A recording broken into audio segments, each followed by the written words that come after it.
Moto Mafia, what's it all about?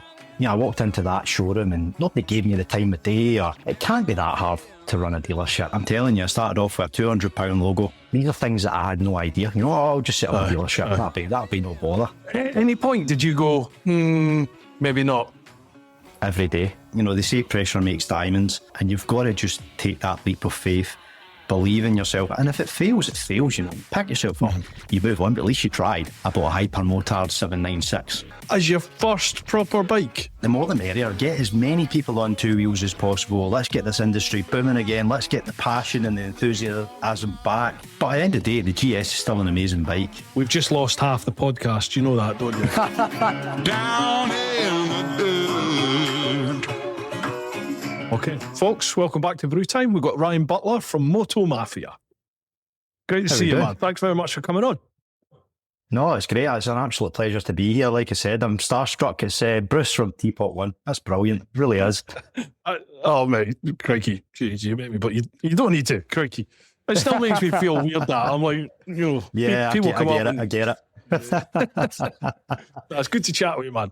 So you started up, in fact, over to you, pal.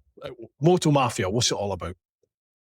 Yeah, so I've been buying bikes for myself for years, and I just got fed up with dealers letting me down. Now, I've heard lots of great experiences from dealers, all over the UK. People, there's some really good dealers out there, but I used to get let down lots.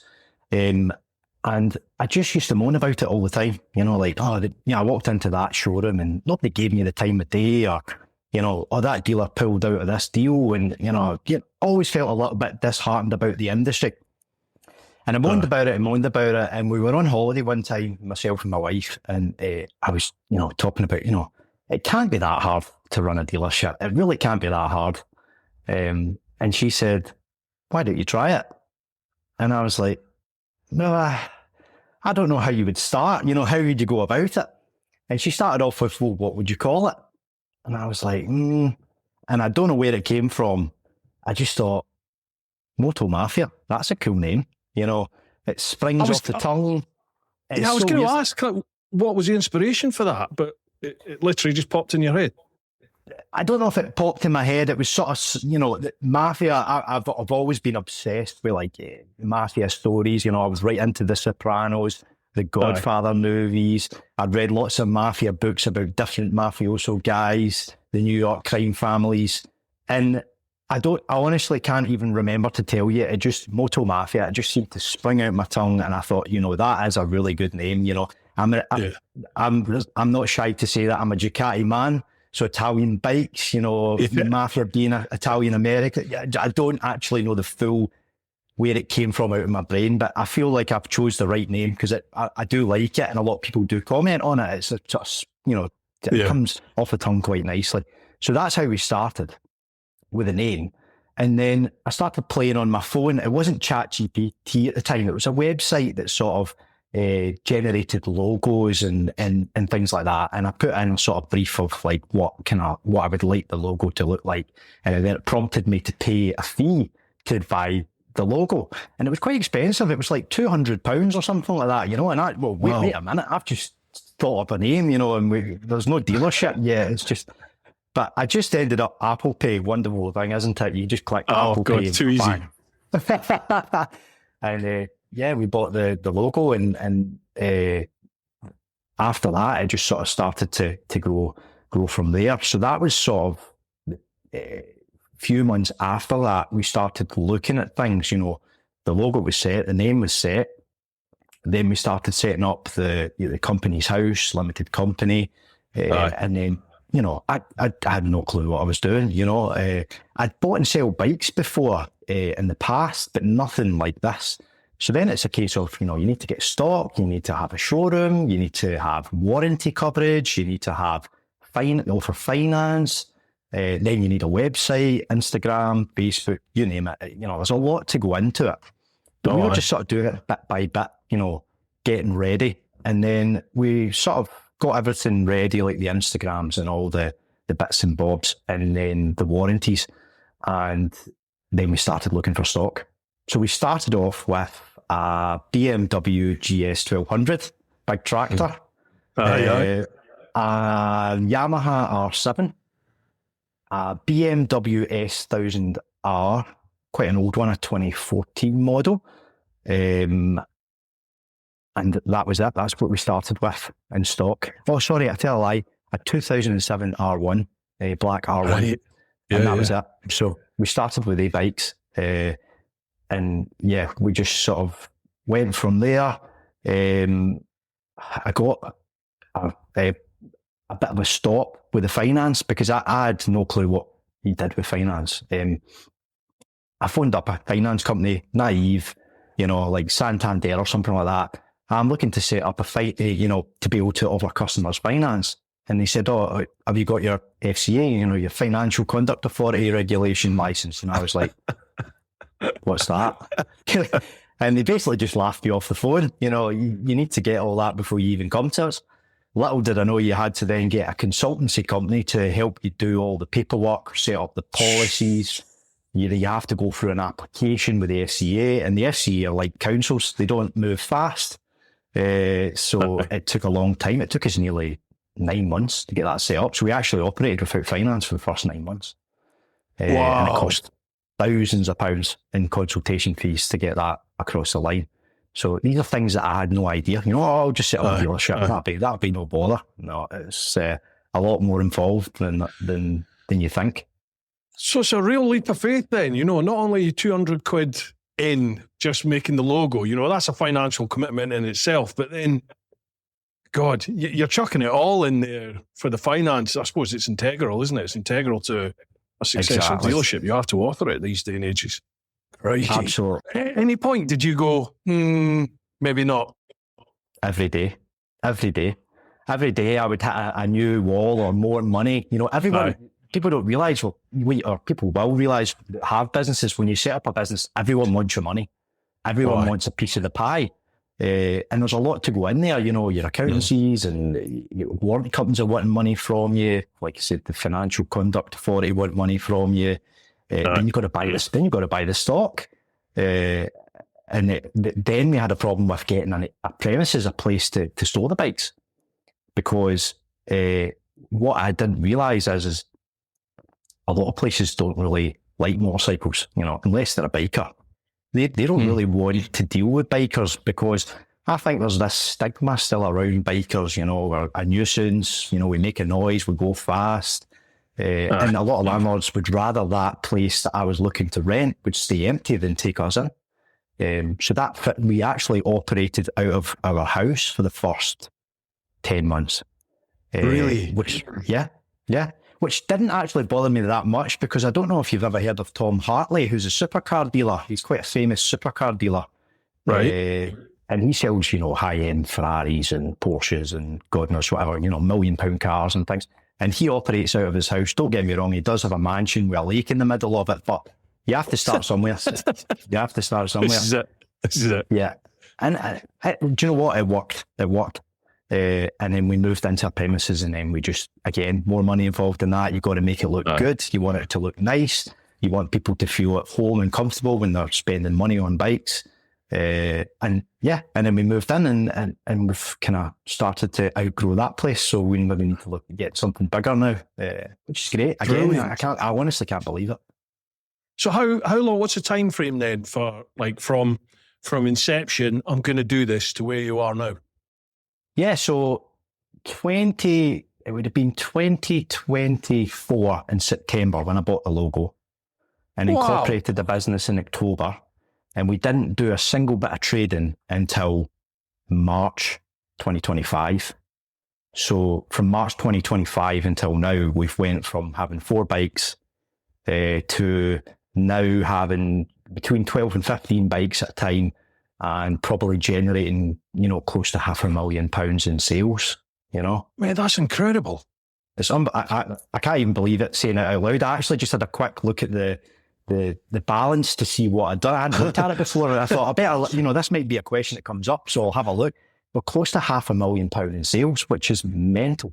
Absolutely ridiculous. Congratulations. That's stunning. In this current climate as well, as dealerships, I'm sure it'll come up in questions anyway, but as we know, there's dealerships shutting down, all established manufacturer dealerships shutting down all over the option.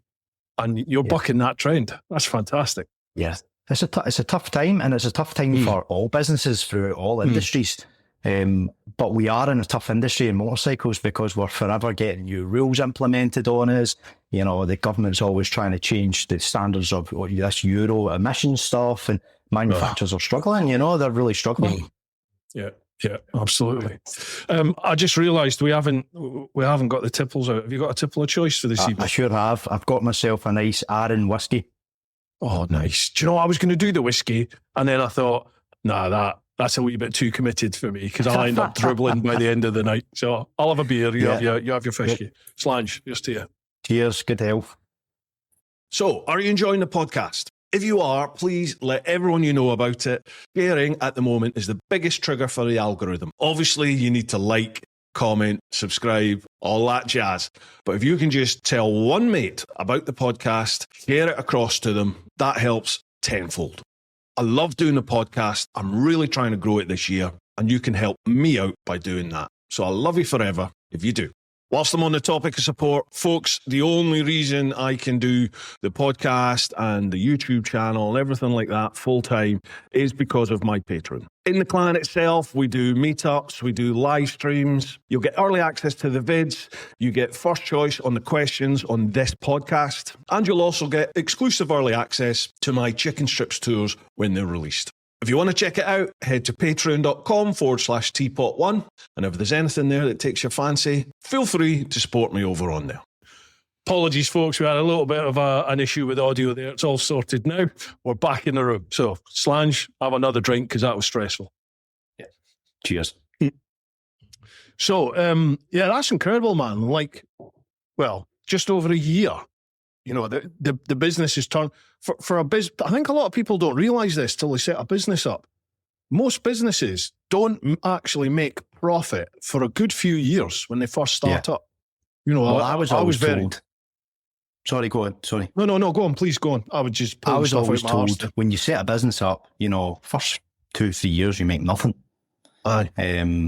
Don't get me wrong. We've generated nearly 500,000 in sales. That's not a profit. But of course, the first year we did turn a profit, which is crazy. And it wasn't just a couple of quid, you know, it was a bit of money. And I was like, well, you know, that's crazy because like we've just said there, you know, I was always told first year you make a loss, second year you break even, and then year 3 you might make a bit of money. And, you know, we didn't set this business up to make lots of money. We made this business up of me moaning about the experiences I'd had. You know, within the dealership, there's a bit of information I've not actually said. I don't actually just do this. I work offshore as well. Oh, do you?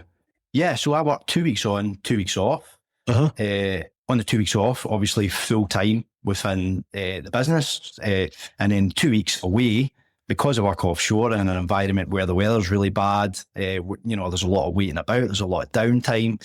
I can use a lot of that downtime to also focus on the business instead of some of the guys that play PlayStation and Xbox and whatever else they do. I do that, but I also have my wife, Megan, who is a biker who helps out in the business. She plays a big part in it. And my dad as well, who's a biker who also helps. And these are with like handovers, viewings, bike drop-offs, you know, day-to-day stuff, you know, so it's great. You know, I've not got that stress when I'm away. I know that it's taken care of by Megan and my dad, Graham. Mate, that's a real example of, wow, what's the word?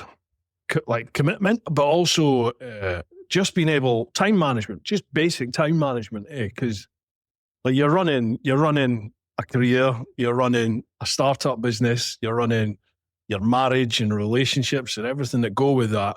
That's a lot of stuff going on. I've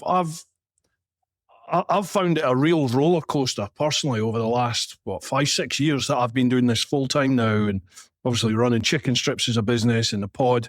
Effectively, there's like 3 businesses going on there, and sometimes I've just had to go, do you know what? I can't deal with this, and I've had to almost like let to not go, but it's like they're just going to have to take a back seat for a wee while I focus on this one thing to try and keep this plate spinning and then come back to it. Like, how have you found that? I can see where you're coming from with what you're saying. I'm very similar. You know, it can get very stressful at times. You've got to prioritise things. At the end of the day, I'm still employed.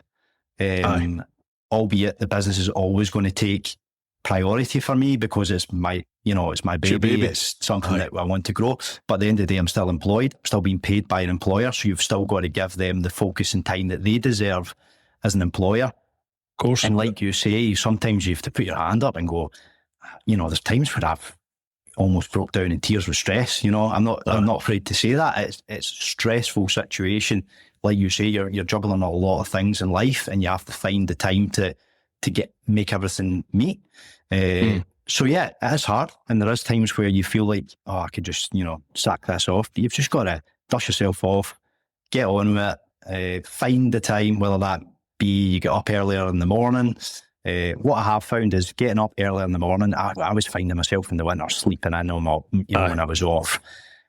And you get into that slippery slope where you lay in, I'll have a coffee in bed just for an extra half hour. And then before you know, you've wasted like 2-3 hours of the day where you could have been up. You could have got stuff done. So you've got to really utilise the time.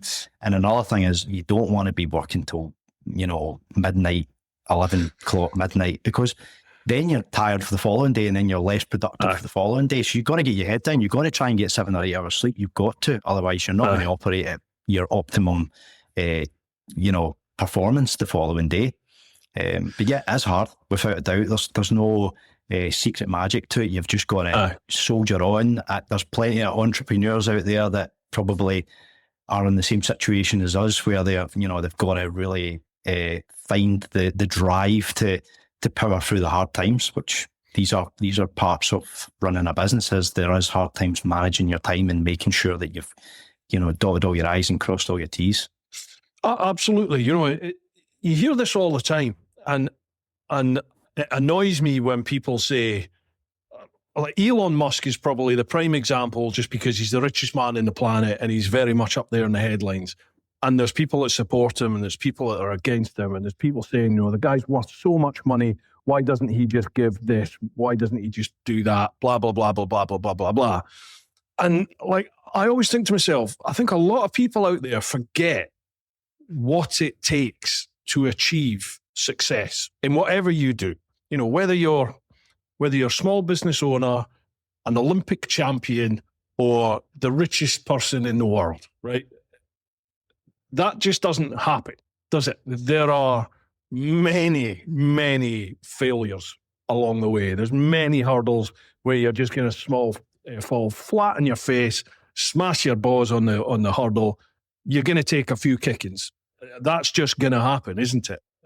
I think the difference between those who attain that level of success, whatever it is, and those who don't, is that they don't give up. They just keep going. And when you do get smashed in the face, you wipe your mouth, you figure out, okay, why did that happen? How do I avoid that?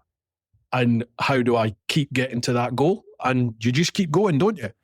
But it's hard. Like, the longer, for me personally, the longer I've been in this sort of self-employed entrepreneur world, every time you feel like you're getting a boot in the balls, it's hard to sort of pick yourself up and go, okay, let's just keep going.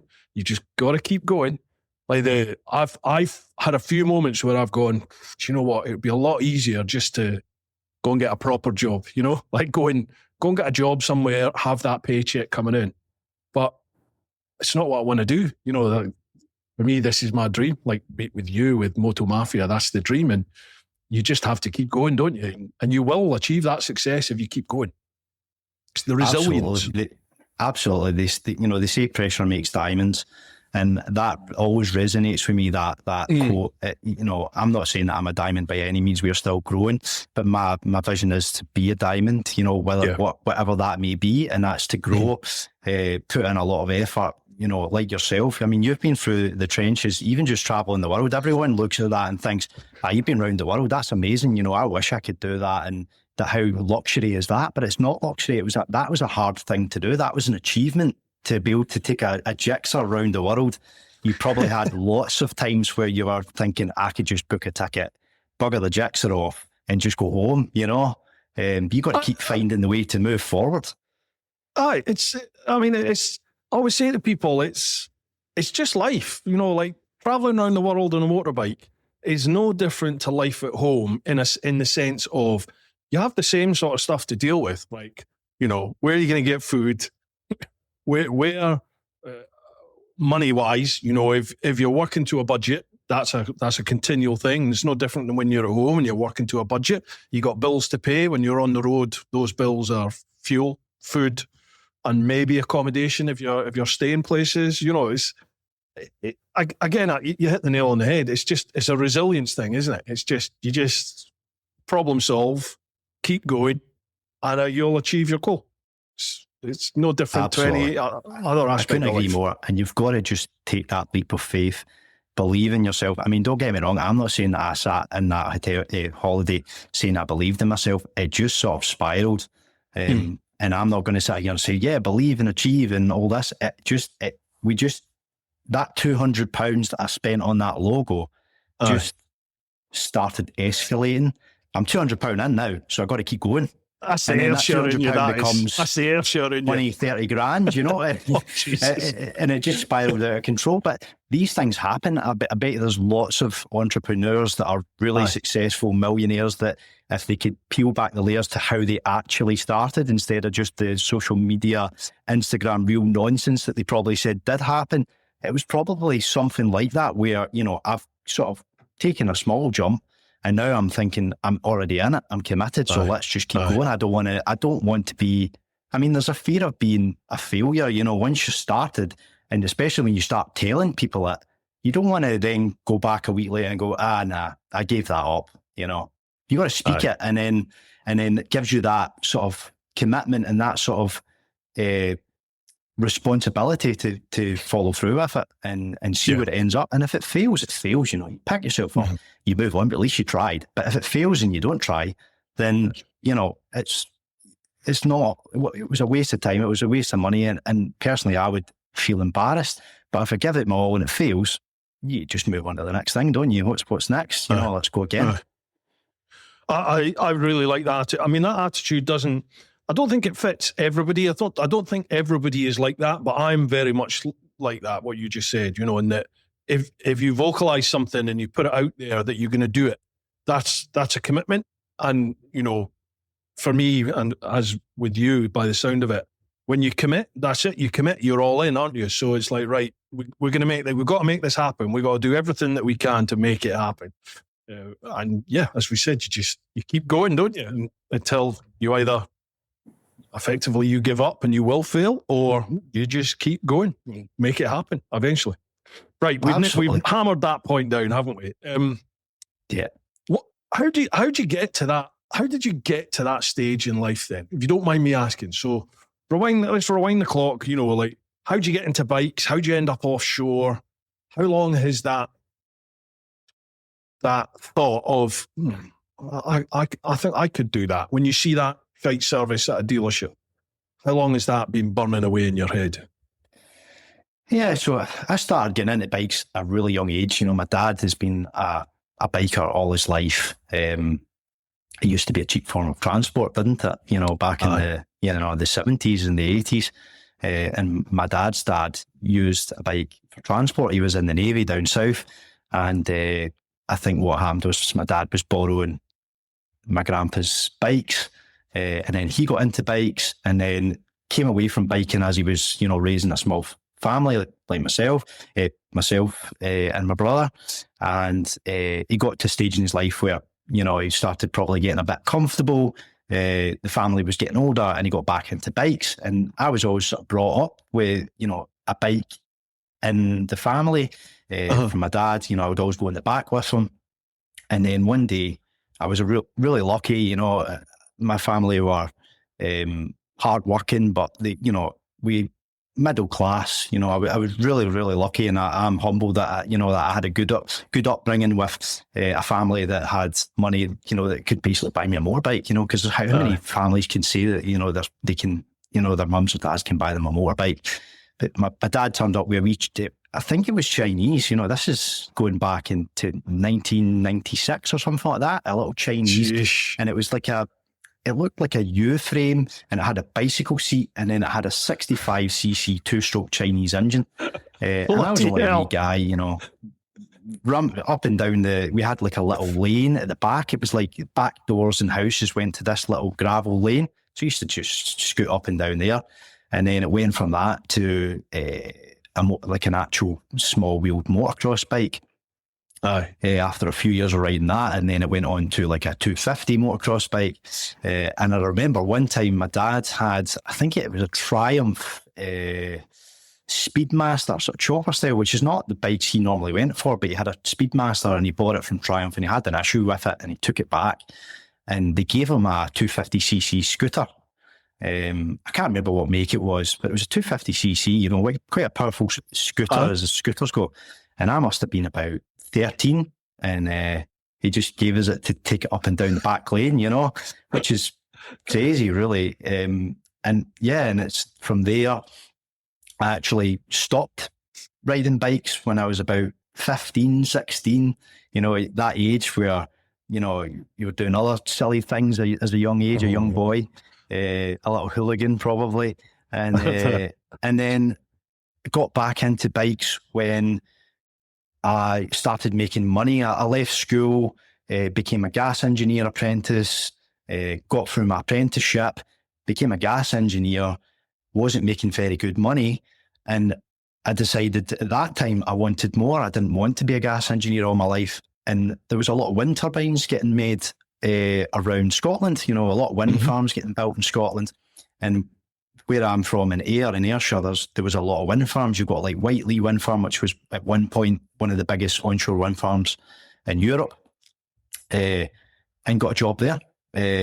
Transitioned from gas engineer to a trainee wind turbine technician, trained up in there, took a massive pay cut, but I just seen that vision again. It was like visualising, I can see the potential in this industry. And I was lucky because the industry did actually take off, which, nobody would have known. I just believed that it was, and started making really good money, and then started getting into bikes again. So I got into motocross bikes again, and then switched from motocross because I got fed up with them breaking down and falling off them and all the stuff that comes with that, and just went for my test, the direct access. But the story with that is that the government changed the rules. So I believe I was 22 at the time, and I booked my direct access. Now it was a few months down the line; they were pretty fully booked, and I booked the first week that I could possibly get in, and I got a phone call about a month before I was due in, and they said, "Ryan, the rules have changed. The government's now changed it to 23 for direct access. So you'll have to do a restricted license where." You do all the tests, the same as everything else, but you can only ride a bike up to a certain limit. Yeah. So I was like, I was all excited for riding a bike. I couldn't care less. Yeah, that's fine. No worries, whatever. I'll get it done. So went and did my test, did the full week, passed my test. I had a Kawasaki ZXR 400, 1996, waiting for me. So my test was on the Friday, and I thought, I need to get this bike ready, because if I pass this test, I want to go out on my bike. So I booked my bike in for an MOT. I had it sitting there. I'd bought it. And it was sitting in the garage, but it had no MOT. And I was like, I need to get this booked in. So I booked it in for its MOT, went and did my test, passed my test, flew home in the car, dropped the car off, walked down to the MOT centre, and they were like, sorry, it's failed. It's failed on a brake light. The brake light switch was broken, so it wasn't actually activating the rear brake. And he was like, we're closed tomorrow, so we can't have a look at it tomorrow, so it'll be Monday. So I had to wait all weekend. The weather was phenomenal, and I couldn't ride my bike, and I just passed my test. So had to wait till the Monday, got it fixed, got out on the Monday afternoon, and I think come Wednesday, the bike blew up. So the engine blew up, the cam had snapped or something like that. Oh, jeez. So yeah. I didn't have very much luck with that. And then that's when my love for Ducatis came, because I thought, do you know what? Stuff it. I'm just going to... My dad had a Ducati. He took me to Ducati up in Glasgow. Aye. And I bought a Hypermotard 796 supermoto style sort of bike. As your and that was first proper bike? Yeah. Oh my That was my God. first proper bike. And I absolutely loved it. Spent a fortune on it. It was carbon fibre, everything. All the Termignoni exhaust on it. Jeez. Looking back at it, it was a bit over the top now. It's not something I would ride, but it had the wheel stickers on it and everything. Oh, it's got to be done. If you're Yeah. getting one of them, you've got to do all that. Yeah. How much time that did year I they- went to the Isle of Man for the TT racing, to watch that. And I went, and that was an eye opener, just pass your test. You're on a hypermotard and there's thousands of bikes running about like crazy for the Isle of Man. It was, Tell me one thing. How long did the front wheel stay on the ground for on that bike? Quick one before we crack on, folks. These aren't sponsors of the podcast, but I do have some discount codes for you. First up, Kalimoto. Now, if you've used Kalimoto in the past, maybe you didn't like it, you didn't get on with it, I urge you to try it again. They've been making loads of advances, particularly this year. Now they've got Android Auto as well as Apple CarPlay functionality in there. They've just launched a new function, which is called Group Rides. We use it on the Chicken Strips tours all the time. You invite people into your rides and then their profile icon shows up on the actual map itself. Just allows you to see where everybody is in the ride. Particularly useful if people get a wee bit lost, or maybe somebody stops for fuel, or they're a bit late. When you set off, you always get faffery, don't you? It's a cracking little function that's on there. There's loads more developments to come. Kali now uses the TomTom mapping structure itself. TomTom probably has some of the best maps out there, the most up-to-date in terms of road layouts and everything like that. Doesn't integrate with live traffic data, sadly. I'm not sure if that's something they're going to look at in the future, but Kali is becoming a real all-round package. So easy to plot routes on there, whether you use the AI functionality or you just do it yourself on your phone or on the computer, and it will seamlessly link to the app on your phone. Urge you to check it out. If you use the code TeapotOne, you'll get 10% off your annual premium subscription. Or if you just fancy trying it out, use Teapot30 and you'll get 30 days free trial. Cracking bit of kit. You need any help with it, drop me a line. Right, back to me. it wasn't actually very good at wheeling. What? Because Hypermotor? I had the Termignoni exhaust on it with a air filter, and it wasn't mapped, so it was really bad on the throttle. So I had it for about a year, and I thought, this thing needs mapped. It's not running right. It was running really rich. And it was after I got it mapped, when they levelled the air and fuel out, is when the front wheel started lifting up. Yeah, so On a closed road, obviously. yeah, of course.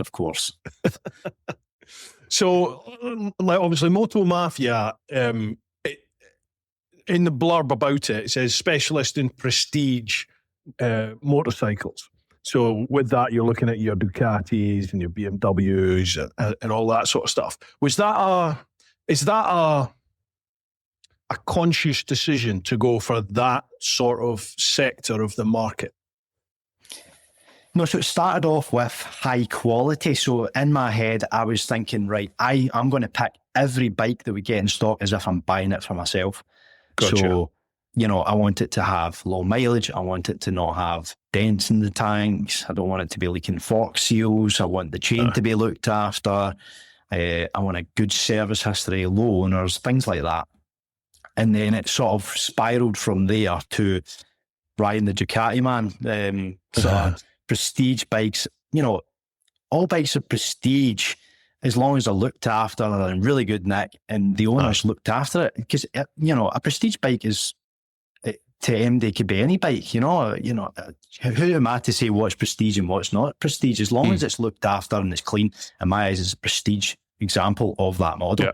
So it's high quality, the best of the best. If that bike's for sale, I'm hoping that, or I'm expecting that bike on the market is as good as you're going to get from anyone else. It's going to be of the highest quality. And that's sort of how we've operated, and it's just sort of hand selected.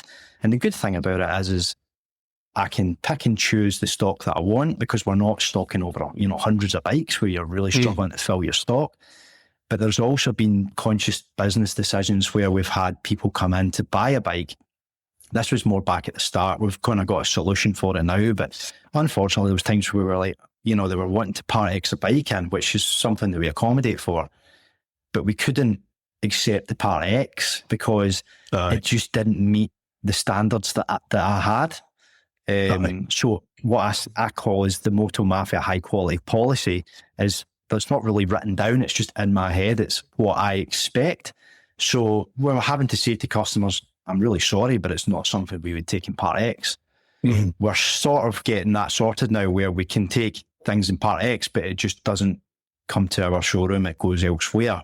Gotcha. But what I always pre-warn people is, you're more likely going to get a better price selling it yourself because we're giving it to another trader to sell and they're going to have your eyes out because they want to make some money off it as well. Of course. We're just looking to make it a transaction so you can buy our bike. We're not looking to make money from it.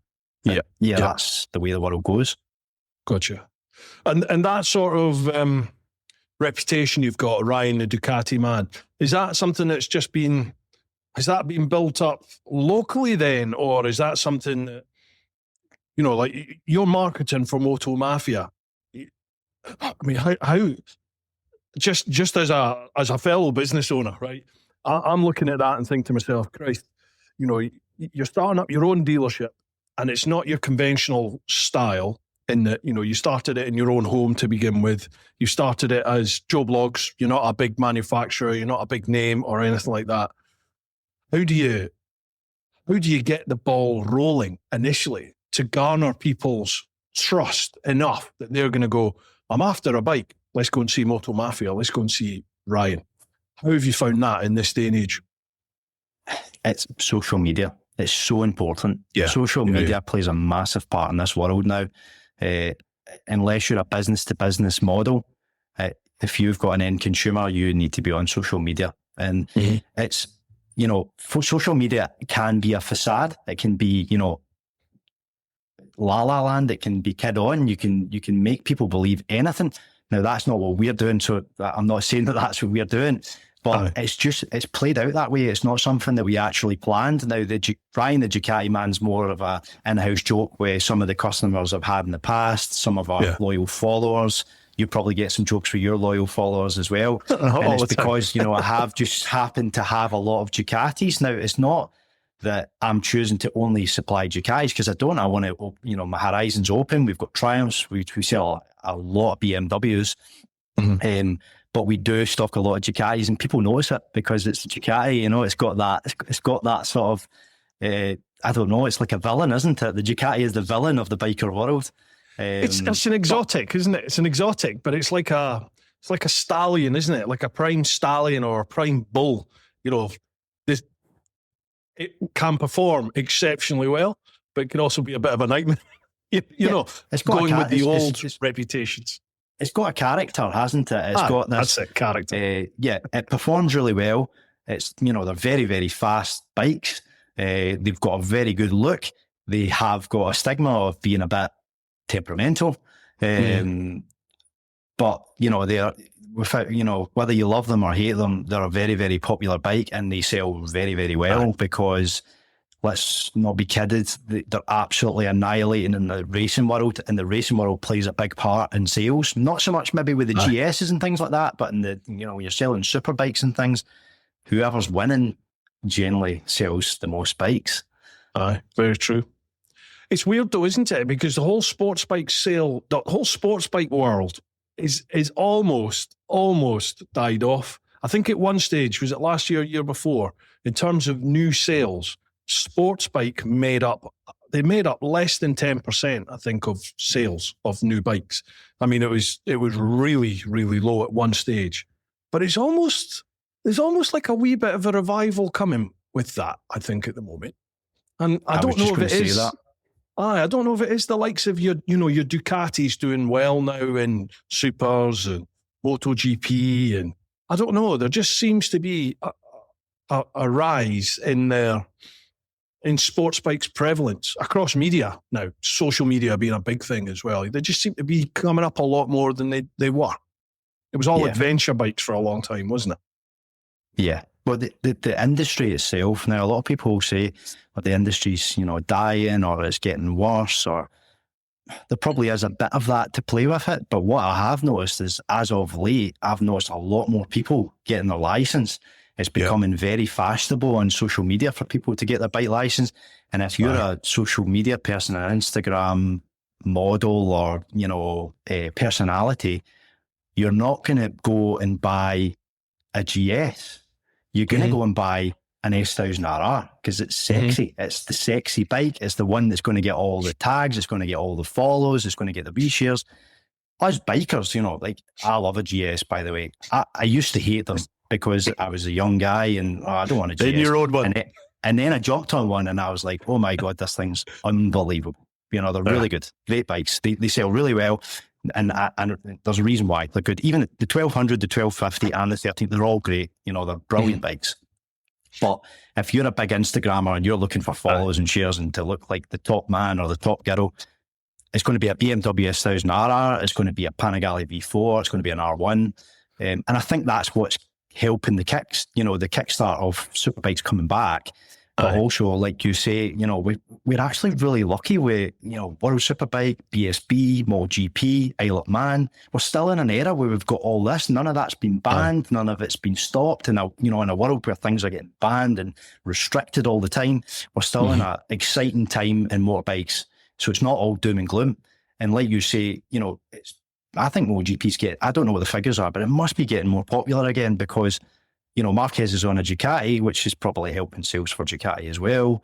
I think we're still in an exciting time. I do generally believe that, the industry is not dying, but it's getting exciting again. Okay, folks, got some more codes for you. Again, these aren't sponsors of the podcast, but they are affiliate codes to me. So if you use them, it does help me out. First one, Roadskin. I'm using loads of Roadskin products just now. No obligations from them. They've just given me the kit and said, try it, see what you think, give us their feedback. I use their winter double-lined Paranoid jeans. I use them all year round. They're quite a baggy fit for biker jeans, and if you're a bit of a bloater like me, or you've got prop thighs and calves in particular, then I find their sort of looser fit loads more comfortable on the bike. They have like a summer version. I think they're called the Tyrannus ones. Check them out anyway. I've just started wearing their, is it the Dakota jacket? It's a black jacket, looks really good. It's actually quite slimming, believe it or not, and as a almost 21 stone bloater, I'll take any help I can get.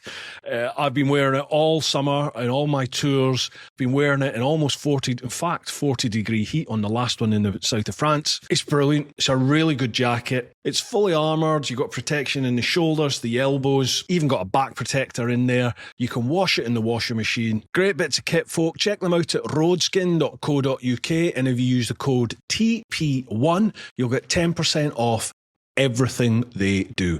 And I get a little cutback of that sale, so you'll be helping me out. Check them out.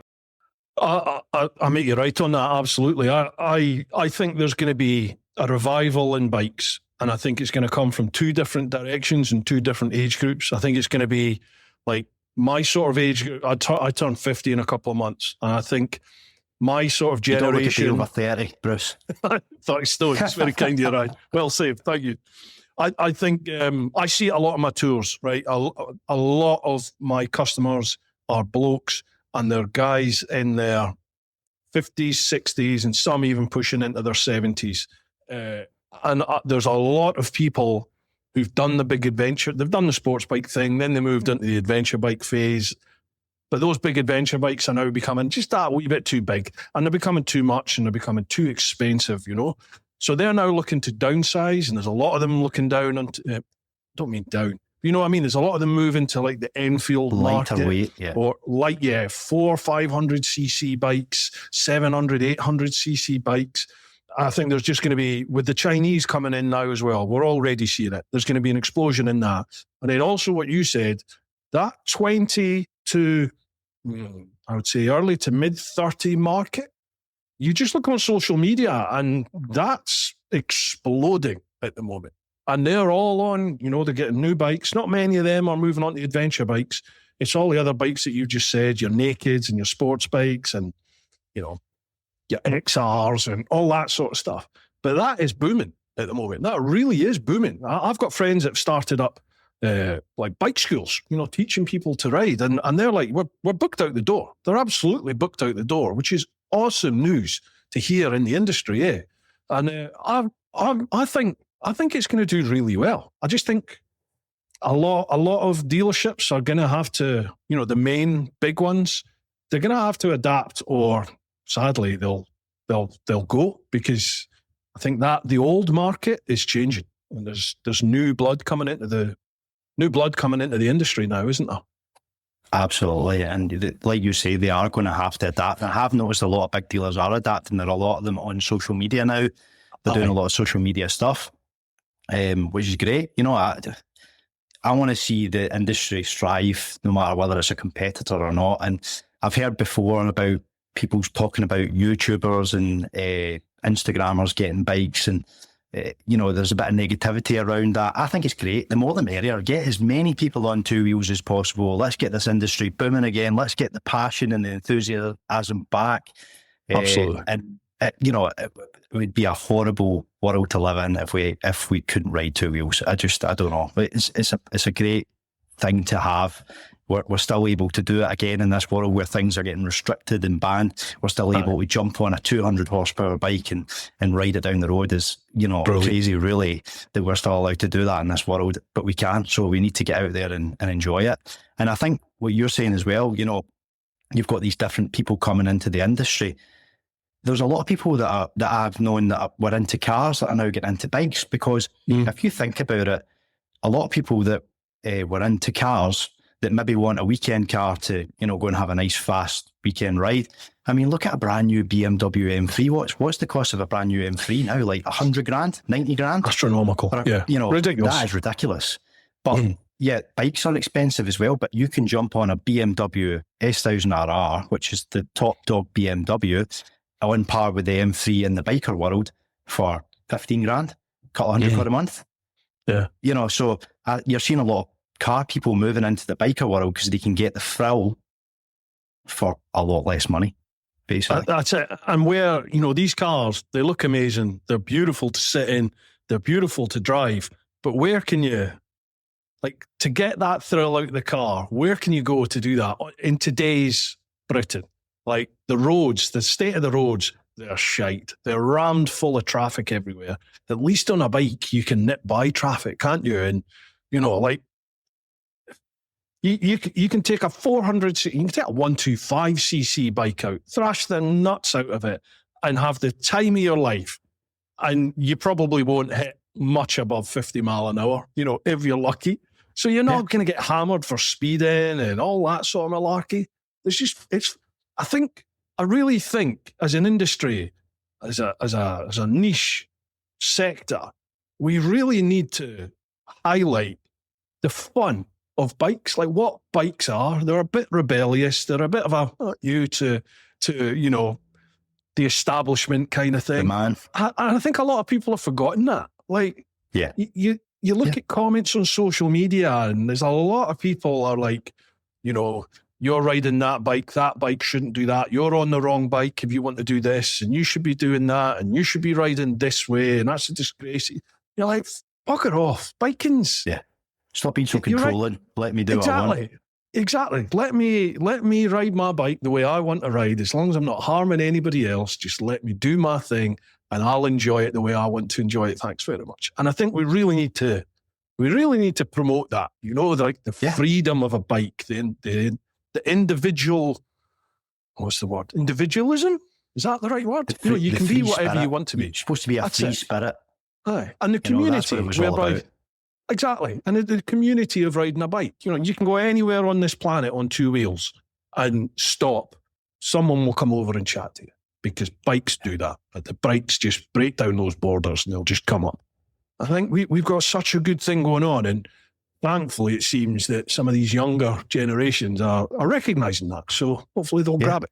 And I think it's a great thing. It really is. In a world now where there's so much political stuff going on, left wing and right wing and all this. Yeah. You jump on a bike, two people go, total opposite views of politics, don't talk about politics. They talk about, oh, I got that SC Project exhaust fitted, wait till you hear this. You know, nobody's talking about politics on a motorbike because who cares? You know, you're a free spirit. We don't care about politicians. We care about riding our bikes, finding twisty roads, getting that exhilaration that we're looking for, that sort of adrenaline pump that, you know, it's a legalised drug. You know, is. It's like crack, isn't it? When it gets under your skin, really it's like crack. I don't know what crack's like. I've never tried it, but I'm assuming it's similar to that. Obviously. There was something I was going to say. I'd hogged the mic for a bit there. Apologies, but you know, when I raised up that point about you not being like an established dealership with a big name that started, a big manufacturer behind you, I also think in this day and age that's actually a positive, because in this day and age of AI and technology and social media, everything on social media, you're constantly second guessing. Is that real, or is that AI, or, you know, is this bollocks or not? You got to fact check everything, whatever that you see on social media these days. I really do think people are starting to actively seek out like that human connection, which is again is why I think these podcasts do so well, is because it's people engaging. Okay, we're not in the same room, but in a podcast, it's at least two people or one person chatting to a camera or whatever.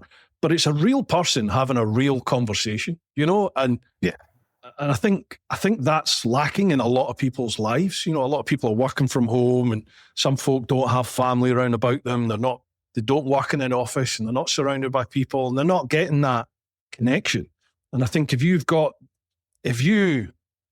provide that connection in whatever form, whether it's content you put online or a dealership that you've got where people can establish a rapport with you through social media before they come and meet you face to face and stuff, I think people are gonna react to that favorably, I think, as opposed to a big multinational company facade. You know, I think these smaller, almost one-on-one style businesses, boutique style businesses, if that's the right word, I think they're really going to do well as we move into the future, because they provide that one-on-one sort of service, one-on-one connection. Only me. Right, another code for you, this time Innov. Now, I've been using Innov stuff for years. I think it was 2018. I used their first dash cam when it came out. They approached me to be a sponsor when I first went full-time back in 2020, and I've been using their kit ever since. They're not a sponsor or anything like that anymore. They occasionally send me through their kit. I've now got the N2 smart riding systems, like a CarPlay or Android Auto type screen and dash cam integrated system. I've used loads of their dash cam systems. I think the most recent one is the K7. Brilliant bit of kit. I had that before I started using the N1 and the N2. Really well made, folks. They've got big ideas about where they want to be going. Check them out at Innov, INNOVV.com. And if you use the code TeapotOne, you'll get up to 10% off. Again, I get a little slice of that, so you'll be helping me out, folks. Another one for you, Cardo. I've been using Cardo for probably almost a decade now. Use it all the time on the tours. There's 15 of us away. We'll invariably have everyone on Cardo now. Definitely worth spending the money and getting the mesh systems. So get the Pack Talk Edge, which is their flagship system. Cracking sound, cracking connectivity, really easy to set up a chat group via the app. And again, if you head to their website, cardosystems.com, and you use the code TeapotOne, you'll get up to 25% off. Again, I get a little slice, so you're helping me out. Okay, back to the chat. You tell me, if you see that or not. That's what we sort of, I mean, we had to play it that way because I'm working, and but what I have found is the aftermath of that is great, because we work on appointment only. But the great thing about that is everyone's working 9 to 5. So who's got time to go to the local dealership to buy a bike on a Wednesday at 3 o'clock, unless you take a holiday? So I can, somebody wants to come and see a bike on Wednesday at 9 o'clock at night, no problem. That's fine. I'll get the place opened. We'll look around the bike. We'll get it started up. We're in the middle, out of the way, so we're not going to bother anyone. And I think it works better that way. It gives Truly. people the freedom to come when it suits them. So we get them booked in for an appointment, and then they've got that one-on-one service as well. So I'm not getting distracted from other calls. My phone will get put on silent. I'll miss calls. I'll just phone you back. We're not a dealership where we've got receptionists that will take your name and probably forget it, and you won't get a phone call back anyway. You'll leave me a message, or even if you don't leave me a message, I'll still call you back as soon as I'm done. But my focus is on the person who's in front of me at that time. So then I can answer the questions you've got. I can then, come away from you, let you have a good look around the bike, and then we can have another discussion. And again, another thing that I like about the fact that I still have a job, and my wife Megan still has a job, is we can, our bills are still paid, which is great. There's no stress in the bills getting paid. And one of the things that that I think about dealers who've let me down in the past is I think, now I'm starting to think like a dealer. So it's not just a one-sided view. I've seen both sides of the coin. I think a lot of the time, if a dealer lets you down, let's just say, for example, you have an issue with a bike, it's ran out of warranty, and you're looking for a bit of support, and they tell you no, and you're a bit disheartened about it. Yeah, that dealer's made that decision on their overheads, their bills. They don't want to lash out money they don't need to. Whereas my view is, I want to be trusted for a long time. I want to be able for people to talk about me in a good way. I want the reviews to be good, and I want the business to grow. And with that, I can then look at things on a case-by-case basis and make a decision on, do you know what? He's a really good guy. I really liked him. He did, he bought the bike off us. He left us a nice review. He's sworn he is out of it's ran out. But I'm just going to sort him out because, he's going to come back to us. We're going to get business. He's going to talk about us. It's great. And my bills are still paid. The business maybe took a hit, but that's fine. We'll make money on the next one, whereas some companies might go, well, if we give this guy what he wants on a goodwill gesture, we might not be able to pay the lease, or we might not be able to make our targets, or we might not, the regional manager won't be happy with us. We've not got that. We are just answering to ourselves. And our main goal right now, especially being young, is to get a positive vibe out there as fast as possible. That's, we want to be trusted quick. And I think the best way to do that is to just be legitimate, be, accommodating, and help people out when they need it. Help them out, because the bikers, at the end of the day, we're bikers, they're bikers. I'm not a salesman. I've never sold anything in my life other than, them since we started bikes. So sometimes I can be very, probably too honest for a salesman. There's times where I'll tell them my profit margins and everything, because I'm just a guy that's, got into this, and I don't know the ins and outs, and I don't have the little dealer black book where they hit you all the patter, the dealer patter, or we're not making any money on this bike. I'll be open and honest. If I'm selling you a bike and you ask me, some people can be necky and they will ask you, what's your profit margin in this? I'll generally just tell them, because I'm like, I'm not scared to tell you what my profit is. It's not a dirty word, and it's not greedy, so I'm happy to tell you. And I think that resonates with people as well. Yeah, definitely. Like people smell bullshit. Like, they can smell bullshit, and if they think you're bullshitting, you've lost their trust. And in your game, that trust equals a sale, doesn't it? So, yeah. I always say that there's no point bullshitting, because the second someone does think you're bullshitting, you've lost them. Like, you've lost their confidence. For you, that's a sale. For me, that's their loyalty as a viewer and potential customer for my tours. So I'm the same as you. You just be upfront, don't you? It's warts and all. This is what it is. So if you like it, brilliant. I'm your man. If not, best you go somewhere else. Right. There is a real lack of trust. There is a real lack of trust in the industry. Probably because a lot of people have been let down like me. I had a real lack of trust when I bought anything. I didn't trust anyone. So when I'm telling, what I'm saying to you is, like, when I tell people the truth of what's happening, there has been occasions where I've looked at them and thought, he thinks I'm talking shit. For instance, I'll take an inquiry on a bike, and you always, you phone a local car dealer or something and say you're interested in a car, they'll tell you, oh yeah, we've got 5 people interested, so I would make a move on it quick. Whereas I'll tell people if there's no inquiries on it, I'll be like, look, there's not really any inquiries on it now, so if you want to have a good think about it, it's a big purchase, go pour a glass of whiskey or whatever tonight, have a think about it. But what I will do is if I do get a serious inquiry on it, I'll let you know. But if you don't hear from me, then you know there's nothing going on. But there's times where I generally have had a couple of serious inquiries on it, and someone phones up to inquire on it, and I'm just like, just to let you know, I know you're interested in it. We have had 2 pending inquiries on it. 2 people are serious think about it, and they think, yeah, right, whatever. And then they hang up the phone. They hang up the phone, and then somebody else phones up that's been inquiring on it. Right, I'd like to buy it, Ryan. I'll send you over a deposit just now. And then that person phones back, and they're like, yeah, I'd like to go ahead, and I'm really sorry, but it's sold. And it's like, I wanted that bike. I really wanted that. And I always say, like, I don't want to be the one that said I told you so, but I'm genuinely being serious when someone's inquiring on a bike. Yeah. But I understand. I'd be the same. Yeah, whatever. You've had 5 inquiries on it. Why is it not sold then? But some people like to think about it. It's a big purchase, and some of these bikes are 20 grand, 15, 20 grand. It's a huge thing to justify. So you need time. You can't just phone up half an hour. Yeah, it's a great bike. It's lovely. Yeah, okay, take my money. You've got to really let it sit, and not be an impulse buy. You've got to really think about it.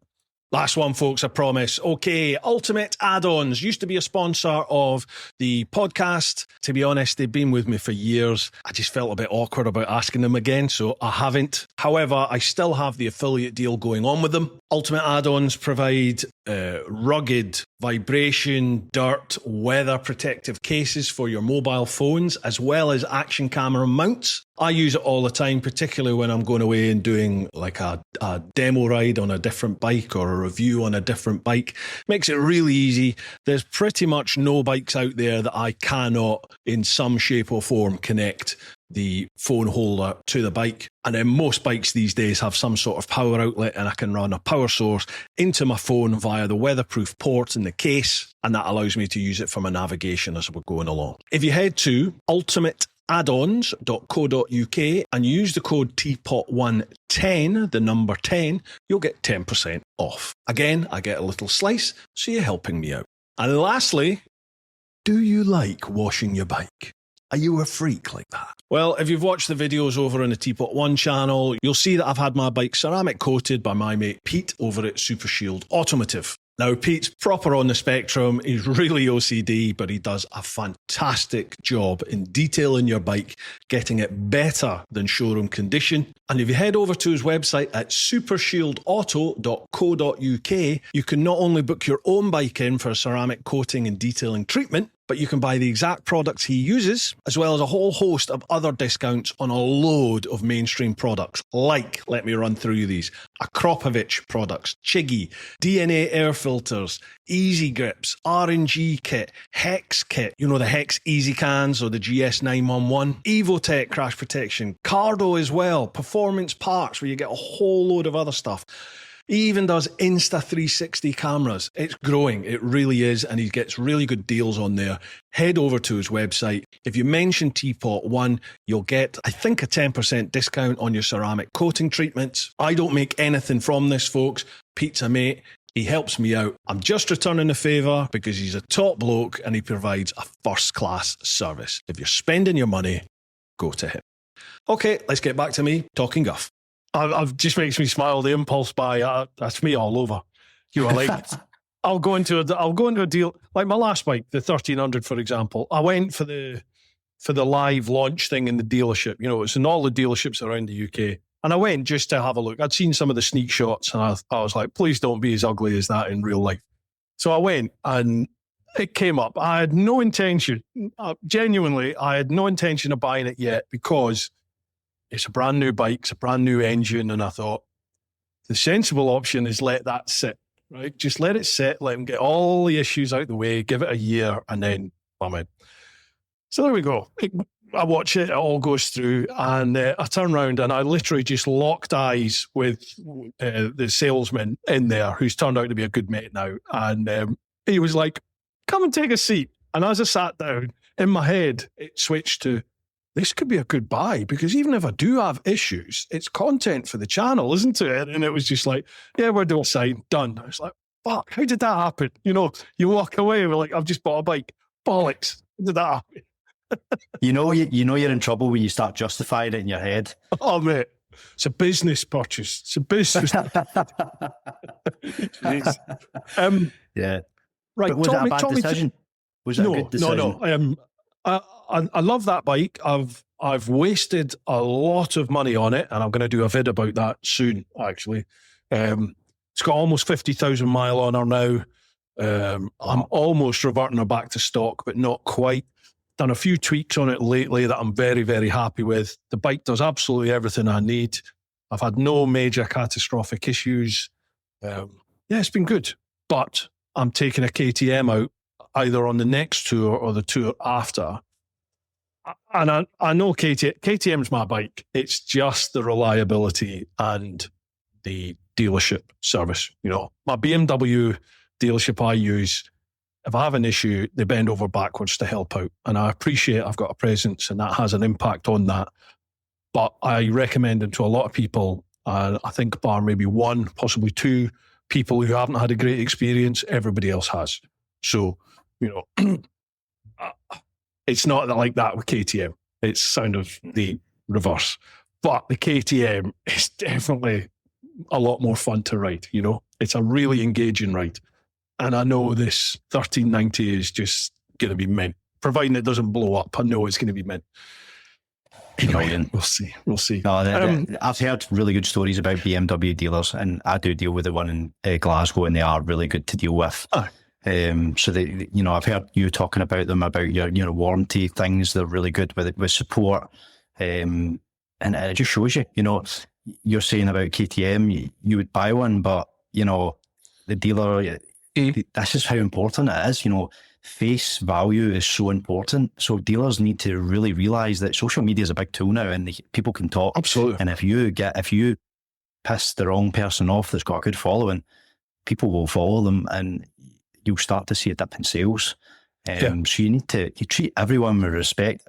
I got fed up walking into dealerships. I'm not going to name any, and they don't even give you the time of day. And I had money in my pocket ready to buy, and they didn't. That resonates with me now, and I don't even buy, you know, I very rarely buy bikes from dealers now. It's all, you know, done through myself, but it still resonates with me all the years past, where I'm like, nah, I won't buy off them. They didn't give me the time of day. They didn't even, you know, what you're supposed to be a biker. The first thing I do if a biker walks in is, what do you ride?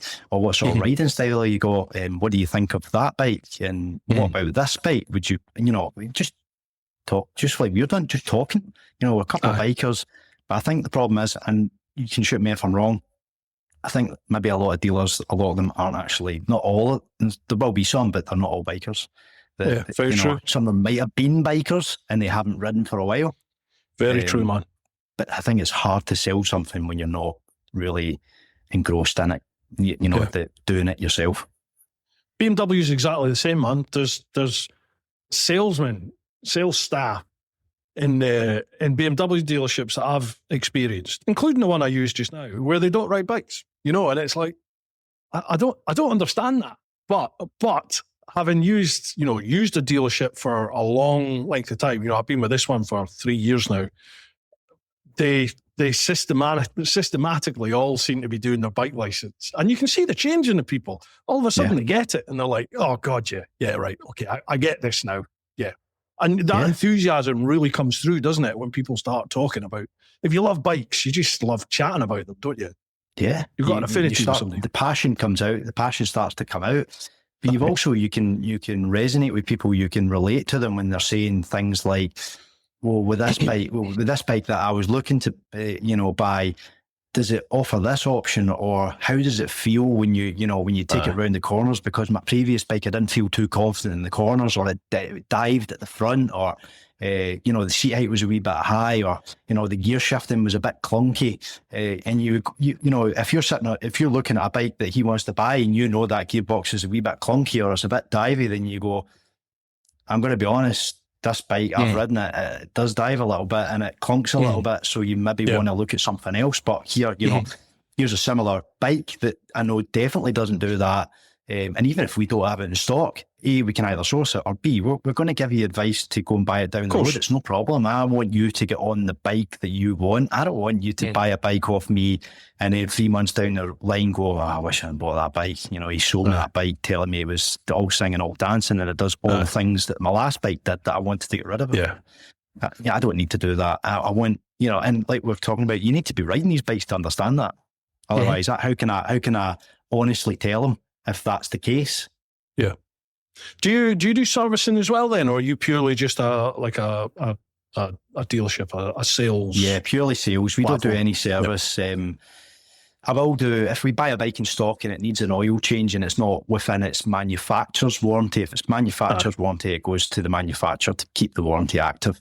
If it's a bike, you know, that's, you know, let's say, for instance, say like a Yamaha that's out of warranty, it's had a couple of independent services and it just needs an oil change, yeah, we'll do it, and, you know, we'll provide a history and an invoice to say that we've done it. If it's anything major, like, it's very rare that we take bikes in that are due valve clearances or, you know, like major services, because we generally stay away from them because it just adds a bit more work. But if we do, and it has happened in the past, we'll take it to trusted independent dealers to do, because without trying, I don't want to spread any negativity, but I find where I am, the dealerships are not always the best place to go for these sort of open heart surgery services.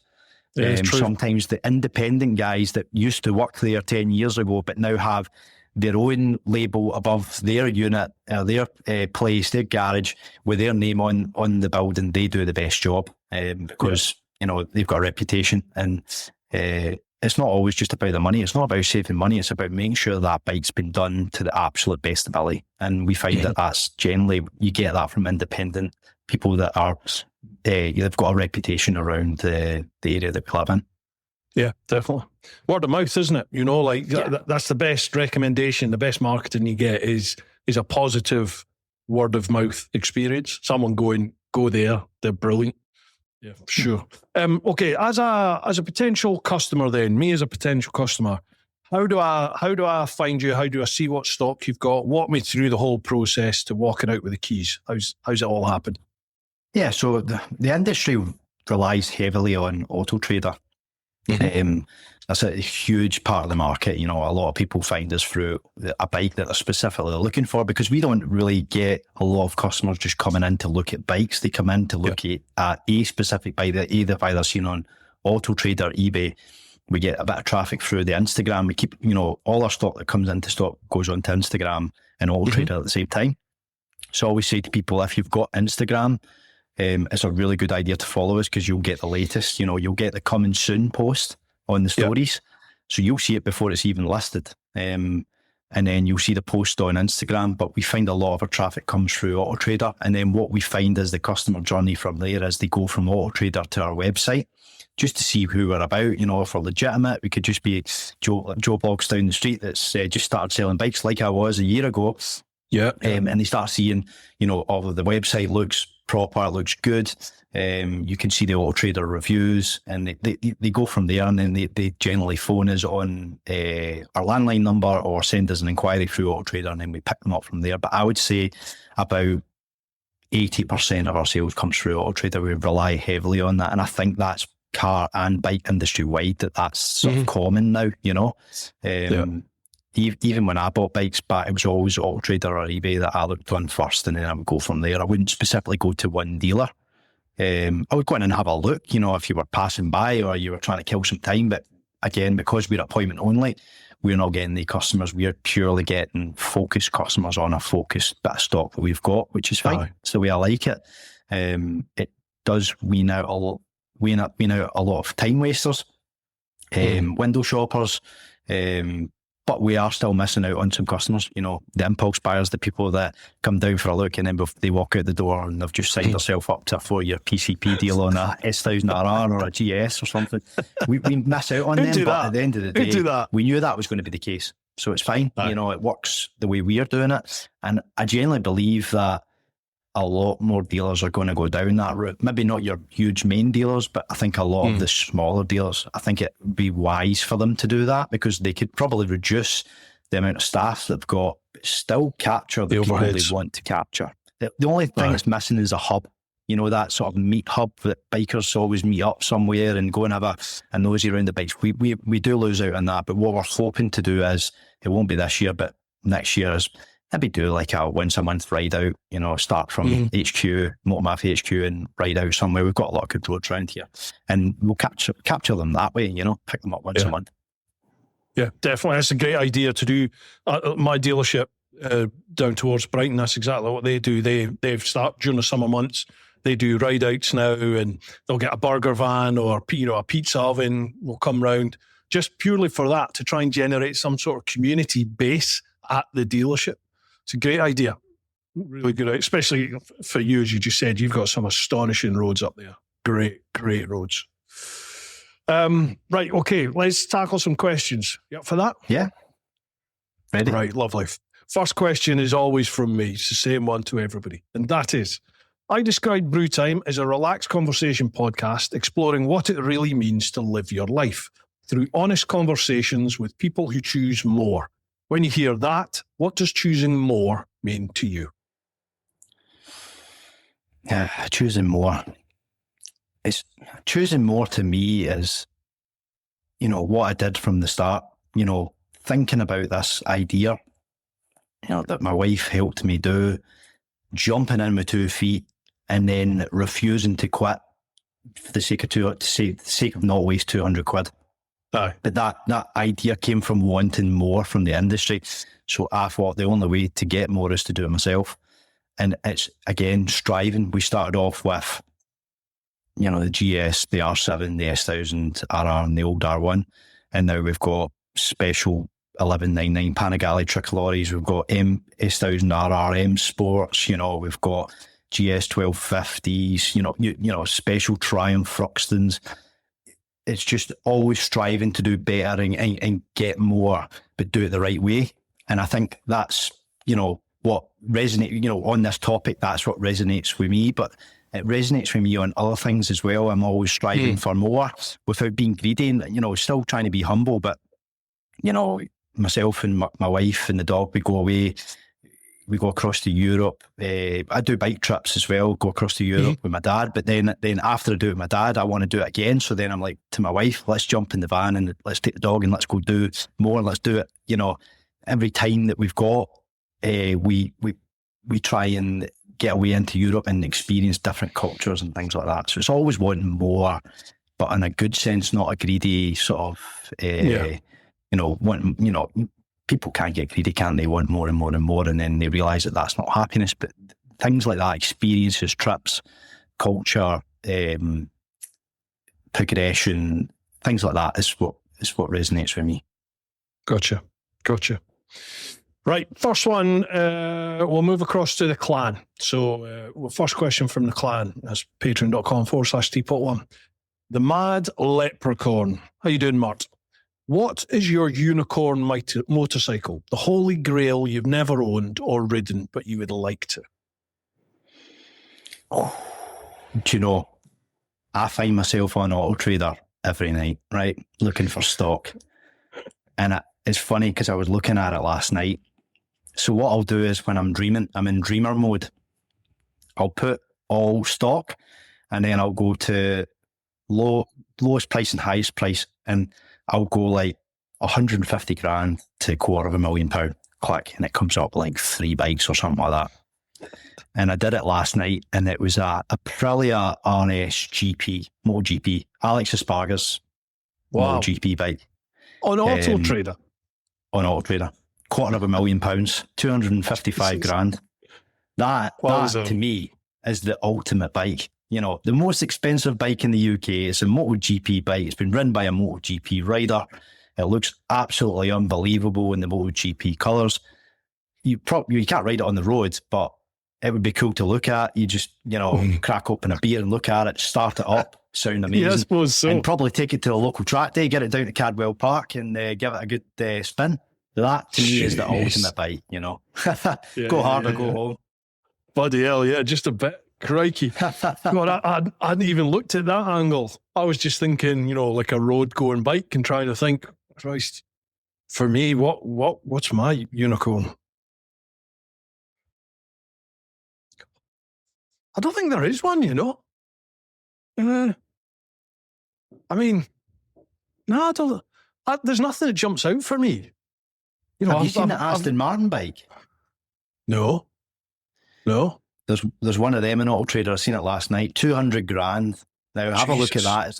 You're not going to be able to ride it on the road, but it's a cool bit of kit as well. And I know Aston Martin aren't British anymore, but it still has that sort of British edge about it, which is quite cool as well. So just maybe have a look at that, and maybe that could become your unicorn.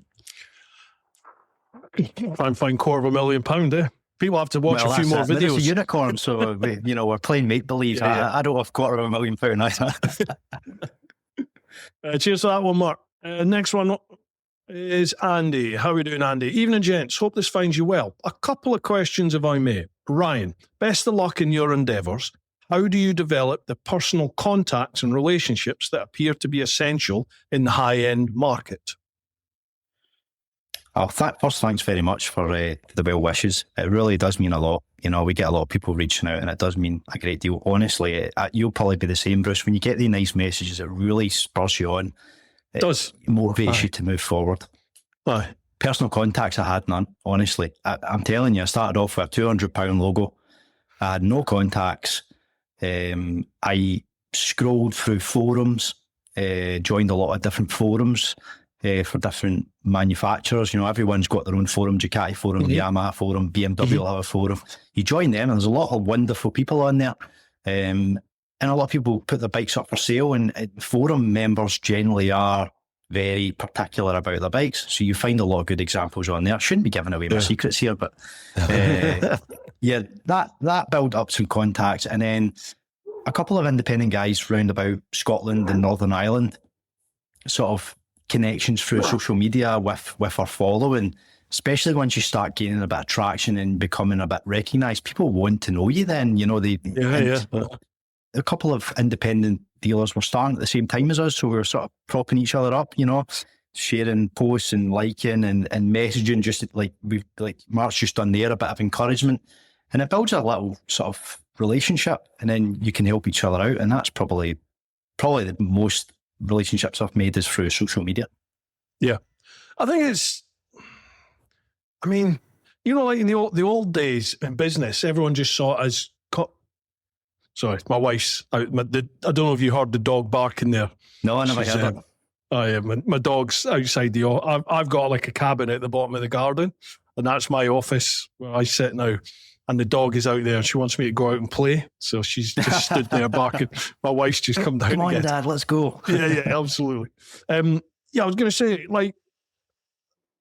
say, in the old days, but it wasn't that long ago that within business and industry, and I'm sure it's still the same now, but your rivals were considered competition, weren't they? And it was it seemed, I don't know, like that cutthroat attitude towards your peers within an industry seemed to be the norm. Whereas I notice now, especially with the onset of social media, how everything is, this personal relationship that we were just chatting about, how that's becoming more and more and more important, I think, to people. I agree with you 100% what you just said there. Rather than treating people as competition, you know, you help people as much as you possibly can, and generally that seems to be reciprocated. You know, you help somebody out by introducing them to this contact or that contact, or you have somebody, a potential customer comes to you and you think, do you know what, I can't actually provide you with what you need, but have a look at this one over here, push them towards them. That sort of, there's always going to be arseholes, absolutely. But I do find within my niche, it gets reciprocated. You know, it's like you pay it forward and eventually it'll come back and it gets paid to you eventually. Maybe I'm being very ignorant and naive, I don't know, but it seems to be my experience so far. No, I think I'm the same as you, Bruce. It's what goes around comes around, and that can be good or bad. You know, but you know, if you do a good deed and you look after each other, it'll pay dividends in the future. And yeah, you will get some bad eggs. You help them out, and they maybe won't help you back, or they might try and, you know, shaft you. But what goes around comes around. You just move on. You put it down as an experience, and you don't help them again, and you help the people you can.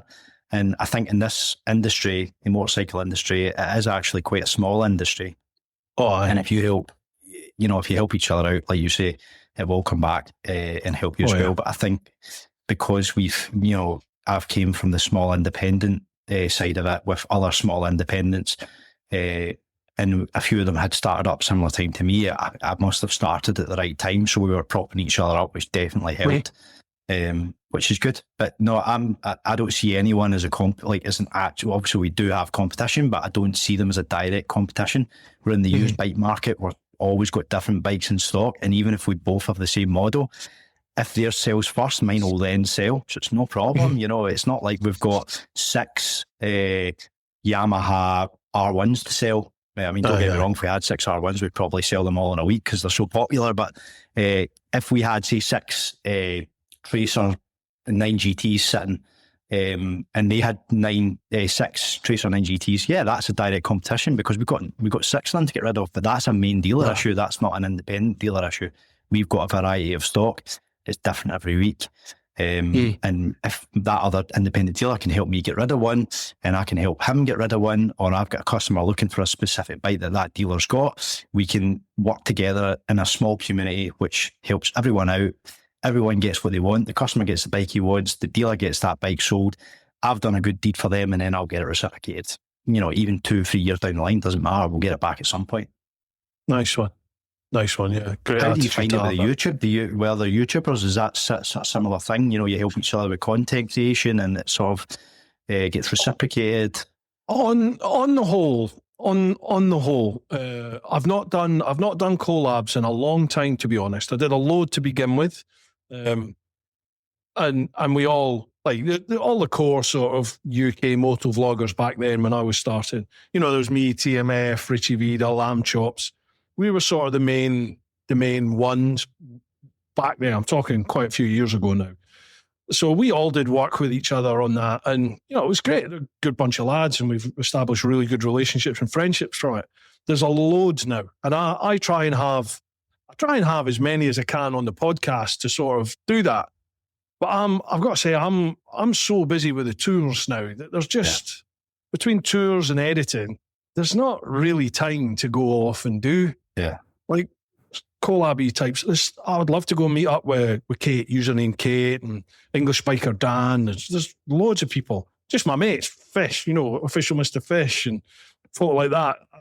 I just don't have the time to go and ride with it. So I'd love to do it. But generally, the people that I do know and the people I've had on here, you help people out by giving them a bit of a platform, and people return the favour in any way they can. There's just so many now, it's not just YouTube anymore, is it? It's TikTok, it's Instagram, I don't even know what else. What have they got now? Is there a big bike thing on Snapchat? I haven't got a clue. I haven't even got Snapchat. I don't know.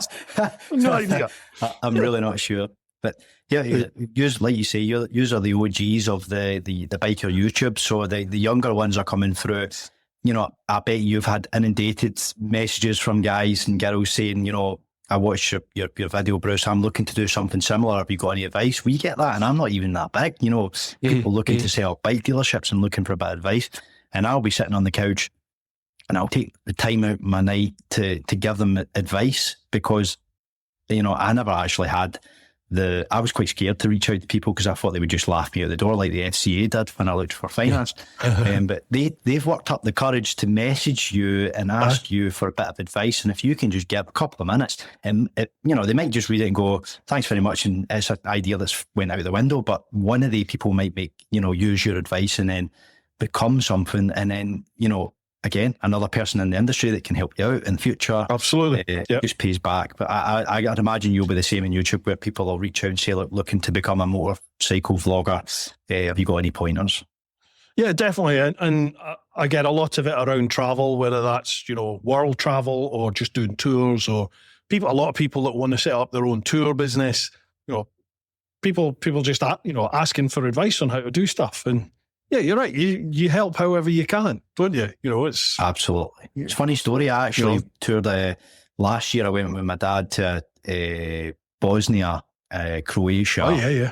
Slovenia on a 1290 Super Duke GT, both of us. Oh, nice. And I went to Slovenia after watching one of your videos. You went on a tour to Slovenia and you went to the base and just in the tip of, like, before Bosnia.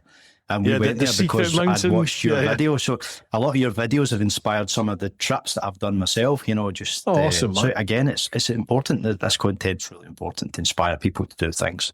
And it pays dividends because it helped me have a great experience, you know. I was going to say, how'd you find it? Do you enjoy it down there? Loved it. Absolutely phenomenal. Slovenia is beautiful. Crazy. We found this little farm place in Slovenia on Airbnb. We went down for a coffee in the morning and there was this woman sitting with a beer with a man who's drinking a coffee like a normal guy. The woman's drinking a beer. She looked hard as nails. I went in to pay the bill when there's the Soviet Union hats all above the bar. I didn't realise that there were, you know, proper Soviet people back in the day. There's a lot of history there with Slovenia, but it's a beautiful country. And the best beer I've ever had is Union beer. You get it at Lake Bled. It's absolutely phenomenal beer. You know, really good. But yeah, I loved it. Great place. Slovenia is one of the best kept secrets. You know, it is a stunningly beautiful country. The roads are fantastic and really varied, from alpine roads to, you know, sweepers and forest and open stuff. There's everything there. It's cheap as chips and people speak English and it's really friendly, isn't it? What more do you want? You can base yourself there in Slovenia, and from Slovenia you can hit Italy, Austria. You could probably even do a bit of Switzerland. You can do Croatia. You know, there's so many places that you can get to just from Slovenia. It's a great place to go on a bike. And you can ride there. You know, if you bomb it, you can get there in a day, or you can have a nice, relaxed back cross-country route off the motorways. You can do that comfortably in 3 days, if not 2. So go to Slovenia. I'll tell you one place I'll never go back to. One place I'll never go back to is Baden-Baden in Germany. I had a terrible experience there. Terrible experience. Go on. So we rode down to Baden-Baden for the night before heading down in over the Alps. Went out for a meal, checked into the hotel, went out for a meal, came back, got a couple of whiskies in the hotel reception. And the next thing we know, German police come into the reception, never thought anything of it. And then they come up to what? You know, we're sitting down on the couch, myself and my dad. It was just me and my dad there. They come up to us and say, can we have a word with you? I'm like, oh no, what's going on here? German police, you know, you're in a foreign country, police will want to speak to you, what's going on? Yeah, we believe you stole a mobile phone. And we're like, sorry? We believe you stole a mobile phone. We've got CCTV footage of you. You've stolen a mobile phone. And I'm like, right, okay. Pointing directly to me. We need to search your room, search your bike gear, blah, blah, blah. And I'm like, okay. And I'm like, I haven't stolen a mobile phone. What are you talking about? Well, apparently the receptionist who checked us in had accused us of stealing his mobile phone because he'd lost his mobile phone, basically. And he'd looked in the CCTV and I'd leant into the reception and grabbed and dragged something, which was the key card for the hotel room that he'd left on the table for me. But they'd looked at it, and to be fair, on the CCTV it did look like a mobile phone. So they obviously wanted to search our room, and I was like, have you tried to phone it? Have you done any of that? And they were just like, no, we want to search your room. So yeah, it took us up to a room, searched through all our bags, through the whole, gizmo, took us down to the motorbikes, searched our bikes, stripped them right down, took the seats off, everything. Obviously couldn't find anything because we hadn't stolen a mobile phone. And that was it. We were like, all right, okay, no, still suspicious of us, but they had nothing there, so they couldn't do anything. Which is scary. You're in Germany, you're in a country that you don't know. Of course. What I was worried about was, because they showed me the CCTV footage and it did look like a mobile phone, I was like, shit, what if I've accidentally picked up a mobile phone and then they find it on me, Explain which wasn't that the case, but what would have happened then? Would I have got put in prison in Germany for stealing a mobile phone? Anyway, we went straight to our rooms, didn't want to even associate down the reception, got up in the morning and we were checking out and it was new staff and we just said, did the person find the mobile phone? And they said, oh yeah, he'd misplaced it. And I was like, right, was there no, did he not think to phone up to the room and let us know that he'd found it, or an apology or anything? So yeah, that was my bad experience. It's a beautiful place, but that just totally ruined my experience. We were really annoyed about it after because he found his mobile phone and hadn't said anything. So yeah. It's, went through the Black Forest after and forgot all of it. I obviously haven't forgotten about it. It's stuck there, but, you know, Black Forest is definitely worth it, but I wouldn't stop back into Baden-Baden again. I think I would go somewhere else. But again, there you go. Like, personal experience is the best or worst recommendation you can get, isn't it? Like, you've had a bad experience there. You're telling people about it and it will put people off.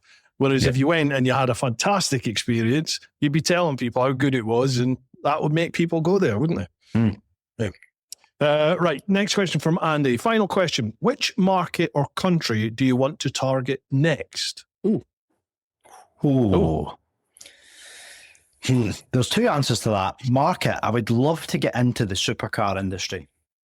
Maybe offer like one supercar along with the bikes, and try it and see how it goes.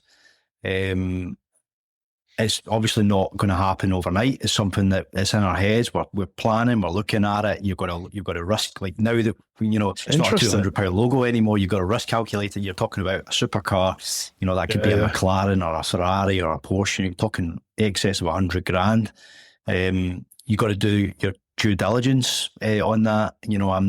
I like cars, but I'm not experienced in buying supercars. I've never had one before. So that is the market I would like to look at next.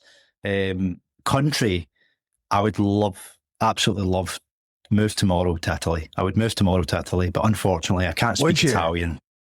I can't speak Italian. And all right, I managed to cuff my way through into the UK market. I just don't know if I'd be able to cuff it speaking Italian. I'd have to learn Italian first. And I don't know if they've got an FCA in Italy, but I don't know how that phone call would go when I'm looking to set up finance in Italy. It just wouldn't go the same way. So unfortunately, I don't think there'll be another country at the moment, but definitely the supercar market might be something we look at in the future. Italy will never happen, Ryan, with an attitude like that. We'd change the mindset. I'll need to make another £200 logo, and that'll encourage me to go for it. This is it. Yeah. All in or bust. One for Bruce. If you were gifted your own unicorn motorcycle, what would it be and how often would you clean it? Have a good chat, Andy. Andy, I genuinely don't think I have like a unicorn motorcycle in a sense of an unattainable one that I'll never ever get. There's no massively expensive bike out there that I'm aware of at the moment that I think, I want that. I think if money was no object, in that I could just piss that up the wall, I would get something like the 1390 Super 2 car. I would probably get something like that because the 1290 Gen 2 was just unbelievable. But it shat its oils and fluids all over my garage floor when I had the press bike from KTM. So that put me off that. But if I could just spend that kind of money on a toy and just have it, I would probably go the Super Duke car, I think, just because love that bike. Great fun. It's a really good bike. It's just fun. It's for me what biking is, It's just an utter hooligan. You can ride it with manners, no problem, or you can put yourself to hell or jail very, very easily, and you do it with a massive smile on your face. So, happy days. And makes you giggle. It's a bike that makes you giggle. It really does. Like a schoolgirl. Just loved it. Oh yeah, like a big girl. Yeah. That's something I don't get with a GS. I have moments, but I don't have that uncontrollable, hilarious with giggles. I don't just have those moments that you get with the likes of that, with the KTM or the Aprilia. I had a Tuono, that was phenomenal. But again, not reliable. Mine wasn't anyway. Sorry, on that, Bruce. If you had the 1390 and you were cleaning it, what products would you use on cleaning it? Right. I always like to know what products people use because I'm still experimenting with the best possible products to use for cleaning bikes. Now, I'm slightly tainted in this one because my mate Pete has a company called Super Shield Automotive who do the ceramic coating, but he also does cleaning and he's got all the cleaning products. So I was very much governed by Pete. I saw he's proper OCD, so I saw the amazing jobs he does. It takes some effort. It does take some graft. He spends like 15, 16 hours on your bike cleaning it. literally takes it apart, proper details it. So I'd always used his products, and then another mate of mine had been on at me for years to try this. Oh God, what is it called? It's a weird name. Give me 2 ticks. I'll dig it out, because my mates. So I don't know if you've heard of them. The Average Bikers in a Cave. Their podcast. Okay. They actually, I think they're sponsored by them. Let me find them. Talk amongst yourselves, people. I'll just find these details. I'm always intrigued to see what products people are using, because obviously I've got the products that I use just now, but I always like to try other things and just try and find a niche. Personally, I don't think you're ever going to find one manufacturer that's going to do everything. So it's nice to use a bit of different things, and then I'll find exactly what's the best thing to have. The best sort of different products for different things. So I'd be intrigued to see if you use something different I haven't tried, and I'll get it and try it. Well, I've been using this stuff now. It's called Diomix, and that is spelled Diomyx. I'm just going to write that down. It is diomyx.co.uk. And if you use the code average10 at checkout, you'll get 10% off as well. That's the Average Bikers code. I've been using it. 10% off. That's great. There you go. It's the Scotsmen, they're Scottish as well, the Average Bikers lads. They'll be good ones for you to get on as well. So obviously they're based up near you anyway. Yeah, I'll have a look. They're a good bunch of boys. And try it. This Diomix, I started using it on my visor on the bike, and it's just phenomenal. So the last time I washed my bike, which is quite a while ago, because we've got a hose pipe down here now, I used it on the bike, and normally I do a pre-wash on the bike, and I snow foam that off, and then I put wheel cleaner, and then like a tar cleaner, and iron or fallout cleaner over the bike as well, let all that, and then snow foam that off. Then I do a 2-bucket wash with proper wax shampoo, snow foam that off, and then I touch up anything that's left after that. So there's probably a good 2-3 hours there really in a good wash. I used that Diomix on everything, and I think the bike came up lovely. It wasn't as good as a full detail, but it was fucking decent for a quick wash. Took me 45 minutes, I suppose. But my bike has been ceramic coated, so that does help with that. It's worth its weight in gold, ceramic coating. It's worth its weight in gold. Aye. I don't know about you, but I find it's not so much as in keeping things clean, because you still need to clean your bike, obviously. It's just easier to clean it. But it's the corrosion aspect. You don't get that burling on the bolt heads and around your calipers and all that sort of stuff. You don't get that once it's been properly coated. So yeah, I'll definitely do it on all my new bikes. Excuse me. Well, it's not just that. If you wash your bike when it's been ceramic coated and you wheel it out in the drive, the first person that walks by it going, God, have you just polished that? Because you still have to wash it. It doesn't protect you from, but it's when you do wash it, the results are so much better after you've washed it if it's ceramic coated. Yeah. It's a lot easier to get all those contaminants off, isn't it? The iron, all that sort of stuff, the road contaminants, tar, everything like that comes off a lot easier. And then the colours just pop, especially like for you with your Ducatis. And I imagine that red on the Ducati just pops when it's out in the sun. Oh, yeah. Yeah. It's so important.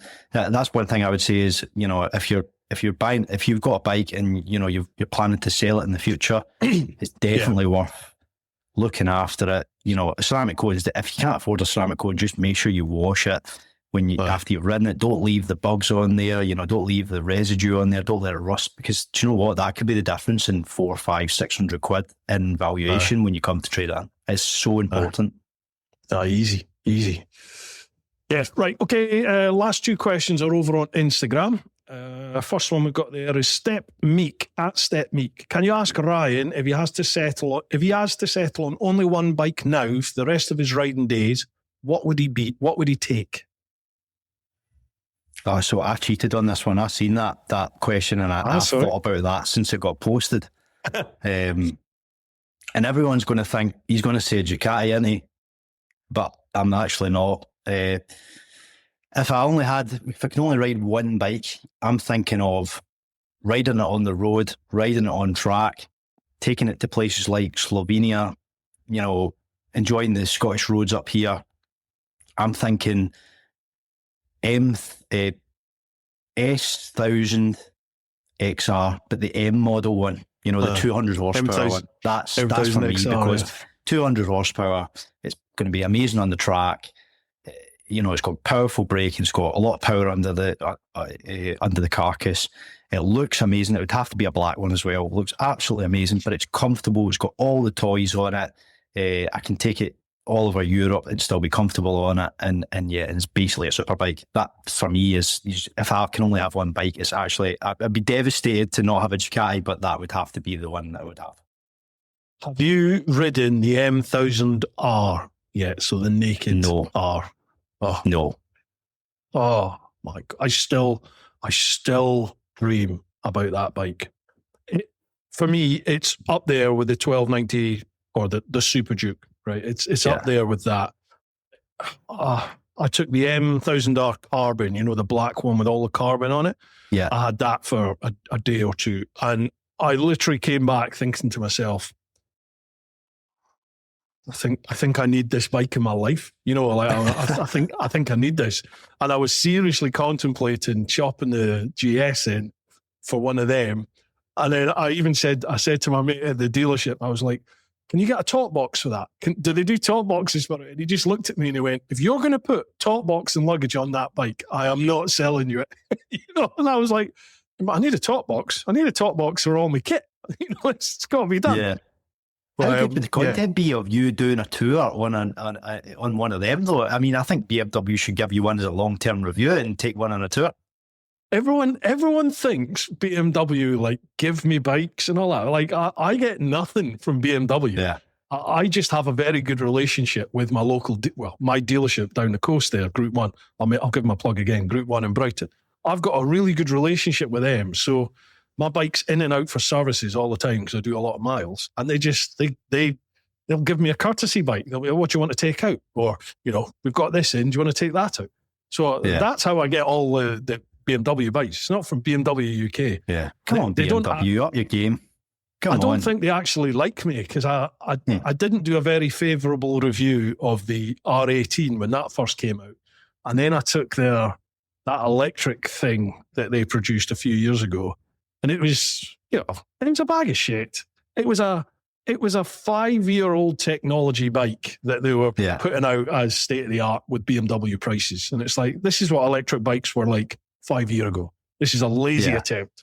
And I didn't mince my words about it. So, yeah. So there we go. Well, as we said, you kept your integrity, mate. That's all that matters. You kept your integrity. You told people exactly what it was. It's true, but as we said, the biking world is very small, particularly here in the UK.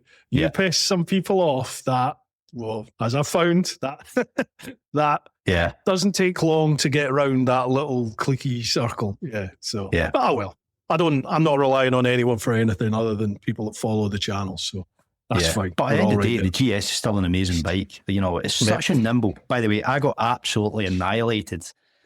I was on a Super Duke 1290 GT on the Stelvio Pass, and I like to think I'm a fairly fast rider, okay? I'm not Marquez. I'm not Bob Collins, all right? But I'm fairly fast. Do you know Bob? I know, but I met him out in Jerez. Yeah, he's a lovely guy. Nutter. But you know, I'm not Bob Collins, but I like to think of myself as fairly fast. And I met a guy, he must have been an Italian bloke, on the Stelvio Pass. He was on an old 1200 GS and he absolutely annihilated me. He left me, he embarrassed me. And it just, you know, I'd never ridden the GS at that time. And then after that, I'd rode the GS and I was like, can actually see how he was so fast because the boxer engine, it's so low down. So it actually handles really well. You can flick it about. It's such a flickable bike. And you look at it and go, how can that be flickable? But it is. It just fills you with confidence. It's a great bike. It's got so much low down grunt as well, isn't it? That it's just effortlessly quick through those corners. Yeah. Phenomenal. Absolutely phenomenal. I can't praise them highly enough. We've just lost half the podcast. You know that, don't you? Bloody GSs, GS wankers. That's them tuned off. That wasn't me, people. I didn't do that. Right. We just answered that question, didn't we? Step Meek. One bike for the rest of your riding days. What would he take? Okay. Last question then from the socials. Real Schwerty. Evening, gents. How you doing? Question for both. When was the last time you did something for the first time, and what was it? That's deep. Yeah, it is, isn't it? Last time I did something for the first time. That's a tough one. I mean, I ride roads I've not ridden before all the time, which sounds weird from someone with a touring business, but the routes generally, other than maybe the Picos, the routes are pretty much governed by my business partner, Simon, because Simon Weir is like the world leader. He's the Dalai Lama in terms of best biking roads in the world. So he takes care of that. So I'm always riding roads I've never ridden before. And like with the punters, I'm just like, holy shit, this is phenomenal. But outside of that, that's difficult. Last time I did something new. I've got one. Go on, I've just thought about it. So, myself and my wife in May, we went to Whoa, Malaga. this is a family show, right? All right, sorry. We went to Malaga for a holiday, just for a quick long weekend, and I had a GS 1300 hired. We were going to ride. I don't know if you've been there before. Ronda, it's a beautiful place. Gorgeous with the bridge. And the road from Marbella up to Ronda's phenomenal. You know, it's a really windy. It's like a racetrack. It's really good. Yeah, it is. So we had the 1300 hired for that, and we flew in and we arrived and we looked at the weather forecast and pissing rain for the whole trip. So I was like, oh no. So we rendezvoused in a coffee shop, and my wife Megan was like, what are we going to do? And I was like, we're going to have to cancel because we're not going to enjoy it. We've not got the gear to ride it. It's not going to be fun. We're just going to have to, cancel it. We'll just get a hire car and we'll just drive up to Ronda and get some lunch or whatever. She was like, okay, have a look at some hire cars. So I had a wee look through some hire cars, and then it escalated, like this business escalated. We were looking at, Ford Fiestas and Ford Focuses, and then it moved on to a Peugeot 306, and then it went from a Peugeot 306 to an Audi A4, and then the next thing I know, I've booked a Porsche 911. I don't really know much about Porsches. It was some sort of soft-top Porsche 911. I think it was a 911. But it's a Porsche. Yeah. Yeah. It was, do you know what? It wasn't that much more expensive than the GS to hire. Really? I think it was about an extra €150 to hire the Porsche. So I just thought, the whole trip, we're going to be raining, so let's have something. We're not going to have any sun, so let's do this. Yeah. And we hired the Porsche and we drove it all day. We went up through the mountains, through to Ronda and back, and we went down through the Costa del Sol. Absolutely phenomenal. It's the first time I've ever driven a Porsche, especially in Spain, and yeah, it was a great experience. I'd done that Ronda road loads of times on different bikes. I'd done it on a Multistrada, I'd done it on a Harley before, but that was the first time I did it on a Porsche, and by God, I can see why people like Porsches. I've never been a Porsche man, but it was a great experience, really was. Did it light a fire for you then, in terms of, I need one of them in my life? No. No, because I own a, I've got a Panigale at home, and that's just never going to. Don't get me wrong, it was a great. You've got your wife next to you. You can talk, you can have a laugh, you can share the experience together. It is really good, but in the UK, is it really worth it? I'd probably rather just hire one in Malaga, and enjoy it there and for a day, and then not have to insure it and service it and put tyres on it. But I'll choose a bike all day long over a Porsche. But it was a really good experience. I'd highly recommend it if you could do it. It's really good. I've never driven a Porsche. Funnily enough, I've got two neighbours. My next door neighbour across the drive, and then the ones on the other side of them. They've both got Porsches, but they're like second-hand Porsches. One guy's my next door neighbour's a retired fireman, and it was his present to himself when he retired. He bought this Porsche. And then the other chap, he's a bit of a mechanic, so he normally works on TVRs. He buys and sells TVRs, and he buys them in shit state and then does them up and then flogs them, just spins them all the time. But he'd worked up through like Range Rovers and all this sort of stuff. Next thing, there's a Porsche on his drive. And both of them were like, oh, second hand. They were like, Christ, this was like $5,000, $6,000 for the Porsche. I was like, bloody hell, seriously? I thought they were like 90 grand, 100 grand. Yeah, buying brand new. Yeah, but this thing had, I can't remember the mileage, but they both look mint. Both of these Porsches look absolutely lovely, but they were like, I think, single digits to buy them second hand. Problem comes when they start going wrong. Yeah, that's where the money is, isn't it? Yeah, it's like Beamers, isn't it? You need parts. Oh, Jesus. Yeah, it's like Ducati as well, isn't it? They've got a mug, you know, when you tell them you've got a problem, like, oh, that's going to cost. Yeah, happy days. That's my timeshare bought. Yeah, brilliant. I just thought something I did for the first time. Start of this year, I took my wife up to North Sweden because she'd always wanted to see the Northern Lights, and we hadn't done a holiday since before COVID. So, I took her up to Northern Sweden there and did like one of these 5-day Arctic adventure package holiday type things. So we stayed in like a glass igloo and we did snowmobile ride, which was amazing, great fun. We did a husky sleigh ride, which again was a hell of an experience. We went snowshoe trekking up a mountain. We just did loads of stuff, and we stayed in the ice hotel for a night as well. So that's probably the last time I did a load of new stuff that I'd never done before, and I thoroughly recommend it. Other than the ice hotel, just spend the night in your freezer if you want to know what the ice hotel's like. That's basically it. But the rest of what was the sleigh dogs like? That sounds really intriguing. That sounds interesting. It really cold because it was like minus 28, I think, there. And funnily enough, it's bloody freezing when you're moving, over the air with the wind chill as well. And then you've got all the dogs in front of you and they are farting, shitting and pissing constantly. So really? You just have all these interesting aromas coming back at you. But it genuinely is a great experience. We saw moose, all sorts of stuff. It was awesome. And then we saw the Northern Lights at night. That was just stunning. Stunning. Yeah. I mean, I've seen them before from the northeast of Scotland, but these were just a different level. Awesome. Loved it. No, that's good. Sounds amazing. That's maybe something I'll look into. But when you're spending all this time away in bikes, it's important to spend time with your wife, and that sounds like a really good thing to do with your wife, Yeah. Great. Sounds amazing. Yeah, we hadn't actually done anything together in a long time. My wife turned 50 last year. And we were just chatting one night and we're like, my God, we haven't actually been, because we used to go away before COVID. Every year we'd go away, and generally to America. So because we've got loads of friends over there.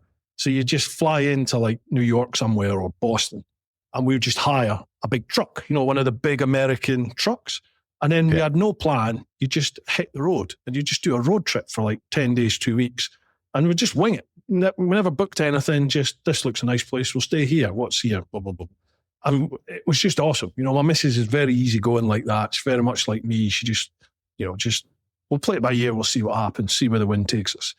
But after COVID, we hadn't done that. And, we suddenly realised, God, it's been 5 years since we actually went away and did anything. So, yeah, it was quite nice just to go away and do that. Great experience. You're right. You do need to make time, don't you? When you're starting a business, of course, it is very all-encompassing. You're lucky that your missus is involved with that as well. At least you've got that as well together, haven't you? Absolutely, yeah. Yeah, cool. Dude, that's all the questions. Is there anything that we've not covered that you want to cover? I don't think so, no. I think we just need to, it's like we spoke about at the start, or close to the start, was if we want this industry to strive, if we want that hub for more cyclists to meet, if we want it to grow, we want to drown out the noise of the banning and the restrictions, we need to keep spreading positivity, we need to encourage each other, we need to help each other out. And I think we are looking at a very exciting future in motorcycles. I genuinely do. I know there's a lot of doom and gloom, with Superbike Factory and some of the previous, things that have happened. The horrible news about 44 Teeth, I don't know what's going on there. There's a lot of things going on, but there's still a lot of positivity and there's a lot of growth and there's a lot of things that we're still lucky to have, like World Superbike, MotoGP, BSB, the Isle of Man. I mean, my God, that's still going. It's unbelievable. Yeah. We've got some exciting bikes still coming out. I think we're still in a very exciting time. And I think as long as we keep staying positive and keep propping each other up like we independent dealers have been doing here. If we keep propping each other up, whether that's independent dealers, YouTubers, just weekend bikers, stop spreading hate on social media and telling people what bike they should and shouldn't have. Just encourage each other. We're going to grow, and we'll be that loud that no one will be able to stop us, and we'll be free spirits for forever. Amen to that, brother. Amen to that. I think that's key. Is spreading that positive message about the fun bikes bring you. We're all too familiar with the dangers associated with bikes. Everybody knows that. But, you could get knocked over when you walk out your house, for God's sake. You could wake up tomorrow and not feel great and go to the doctor and, life changes. Enjoy yourself. We've only got one chance in life, haven't we? Enjoy yourself. And for a lot of us out there, there's no better way of enjoying yourself than jumping on two wheels. So let's promote that, folks. Let people know how good it is. If you're a content creator, get out there and show people how good it is. As bikers, let's help the industry. Get down to your local dealership, get down to your local shop, go to your local calf. We all moan about when these places shut down, but honestly, how often do we use them? I think we have an obligation as well as members of this community and customers. We need to start using these places a lot more than maybe we do. Appreciate there's a lot of people out there that are more than doing their part, but there's a lot of us, me included, that probably don't do as much as they should do or could do. So I think we just get out there. It's good times ahead. It's looking good. We've got a good thing. It's the one thing, it's not been banned yet, so let's not let them ban it. Let's keep the industry alive. Let's grow it. Thank God KTM didn't go down the tubes. That would have been devastating to see KTM go. I'm so glad they managed to turn that around, because that was worrying to see a big manufacturer like that in troublesome times. So I know it's great. If they've managed to turn it around with how deep they looked like they were in, it's great to see that they've managed to save it. And with that KTM 990 that's came out, that's an exciting looking bike, It's beautiful, isn't it? It really. Yeah. Have you chucked your leg over it yet? Have you had a shot? No, I've been watching Chris and 44 Teeth doing the racing on it. It looks. I'd love to get a hold of one. I really would. I'd love to fling my leg over one and take it round track, but there's time for that. But it does look like an exciting bike, and my God, they've knocked it out of the park with it. It looks brilliant. Have you got any connections with KTM? No. Right. I'm not going to mention names, but if you're watching this, Moto Mafia. It's a very small world, mate. I'm pretty sure. Absolutely. Yeah, I'd be more than happy to take one round Cadwell Park and tell you how I feel about it. I could introduce you. Yeah. They're a good bunch up at KTM. Cool. Good. Right. Folks, if you want to find out more about Ryan and Moto Mafia, then I'll leave all the links down below. If you're listening to the podcast, have a look at the show notes. If you're watching on the tubes, make sure you check out the description. There'll be links all given there to the website, to social media. Have a look. See what you think. You operate all throughout the UK. You're not just here, Southwest Scotland. No, all throughout nationwide, in Ireland as well. We cover it all. We've got nationwide delivery. So if there's anything that you're interested in, you pick up the phone, you'll get me. You'll speak to me, and we'll sort you out. And we can take in Part X's, offer finance, warranties, nationwide delivery. We do it all. And we've got that personal touch, so you'll get looked after and you'll get made to feel. When you're spending that sort of money on a bike, you'll get made to feel like that money's appreciated, and the end product that you get, you're going to be happy with. I know you will be, because it's hand selected as if it was going to be something that I would own myself. Beautiful, folks. You can't ask more than that. At the very least, it's worth a look for sure, and see what's out there. See if there's anything that takes your fancy. Been an absolute pleasure, Ryan. Thank you very much for giving me a couple of hours of your time. Hope you've enjoyed it. No, thanks very much for having me. It's been great. It's been enjoyable. It's the first podcast, and it's, the pedestal's high now. The bar's set high. We started on TeapotOne, so I don't know where I'm going to go from here. Oh, mate, no, definitely. I'll have a word with the average bikers, lads. I'll give you a contact. I'll have a word with them as well, and they're a good bunch. They're a lot of fun, and they're up I'll your need neck to get a permission slip in with my wife Megan and come on one of these chicken strip tours for sure. Oh, mate, you're more than welcome. You're more than welcome. Bring a Ducati and a toolkit, though. I always give everyone abuse, and I'm waiting for the day that my tractor dies on one of these tours. And it's like, oh no, should have kept my mouth shut. Right, folks, hope you enjoyed this one. If you have enjoyed it, like I always say, please tell the world about it. Tell your mates. Tell them to listen to Bru Time. Sharing is the best thing that you can possibly do at the moment. The algorithms seem to love that. So, if you like any content that's out there, whether it's from me, whether it's from Ryan, whether it's from somebody else, just share it amongst your mates, and that really does help all of us out. Other than that, folks, hope you've enjoyed it. Keep doing your thing. Look after those that you love. Get on out there whenever you can, but most importantly, live your life.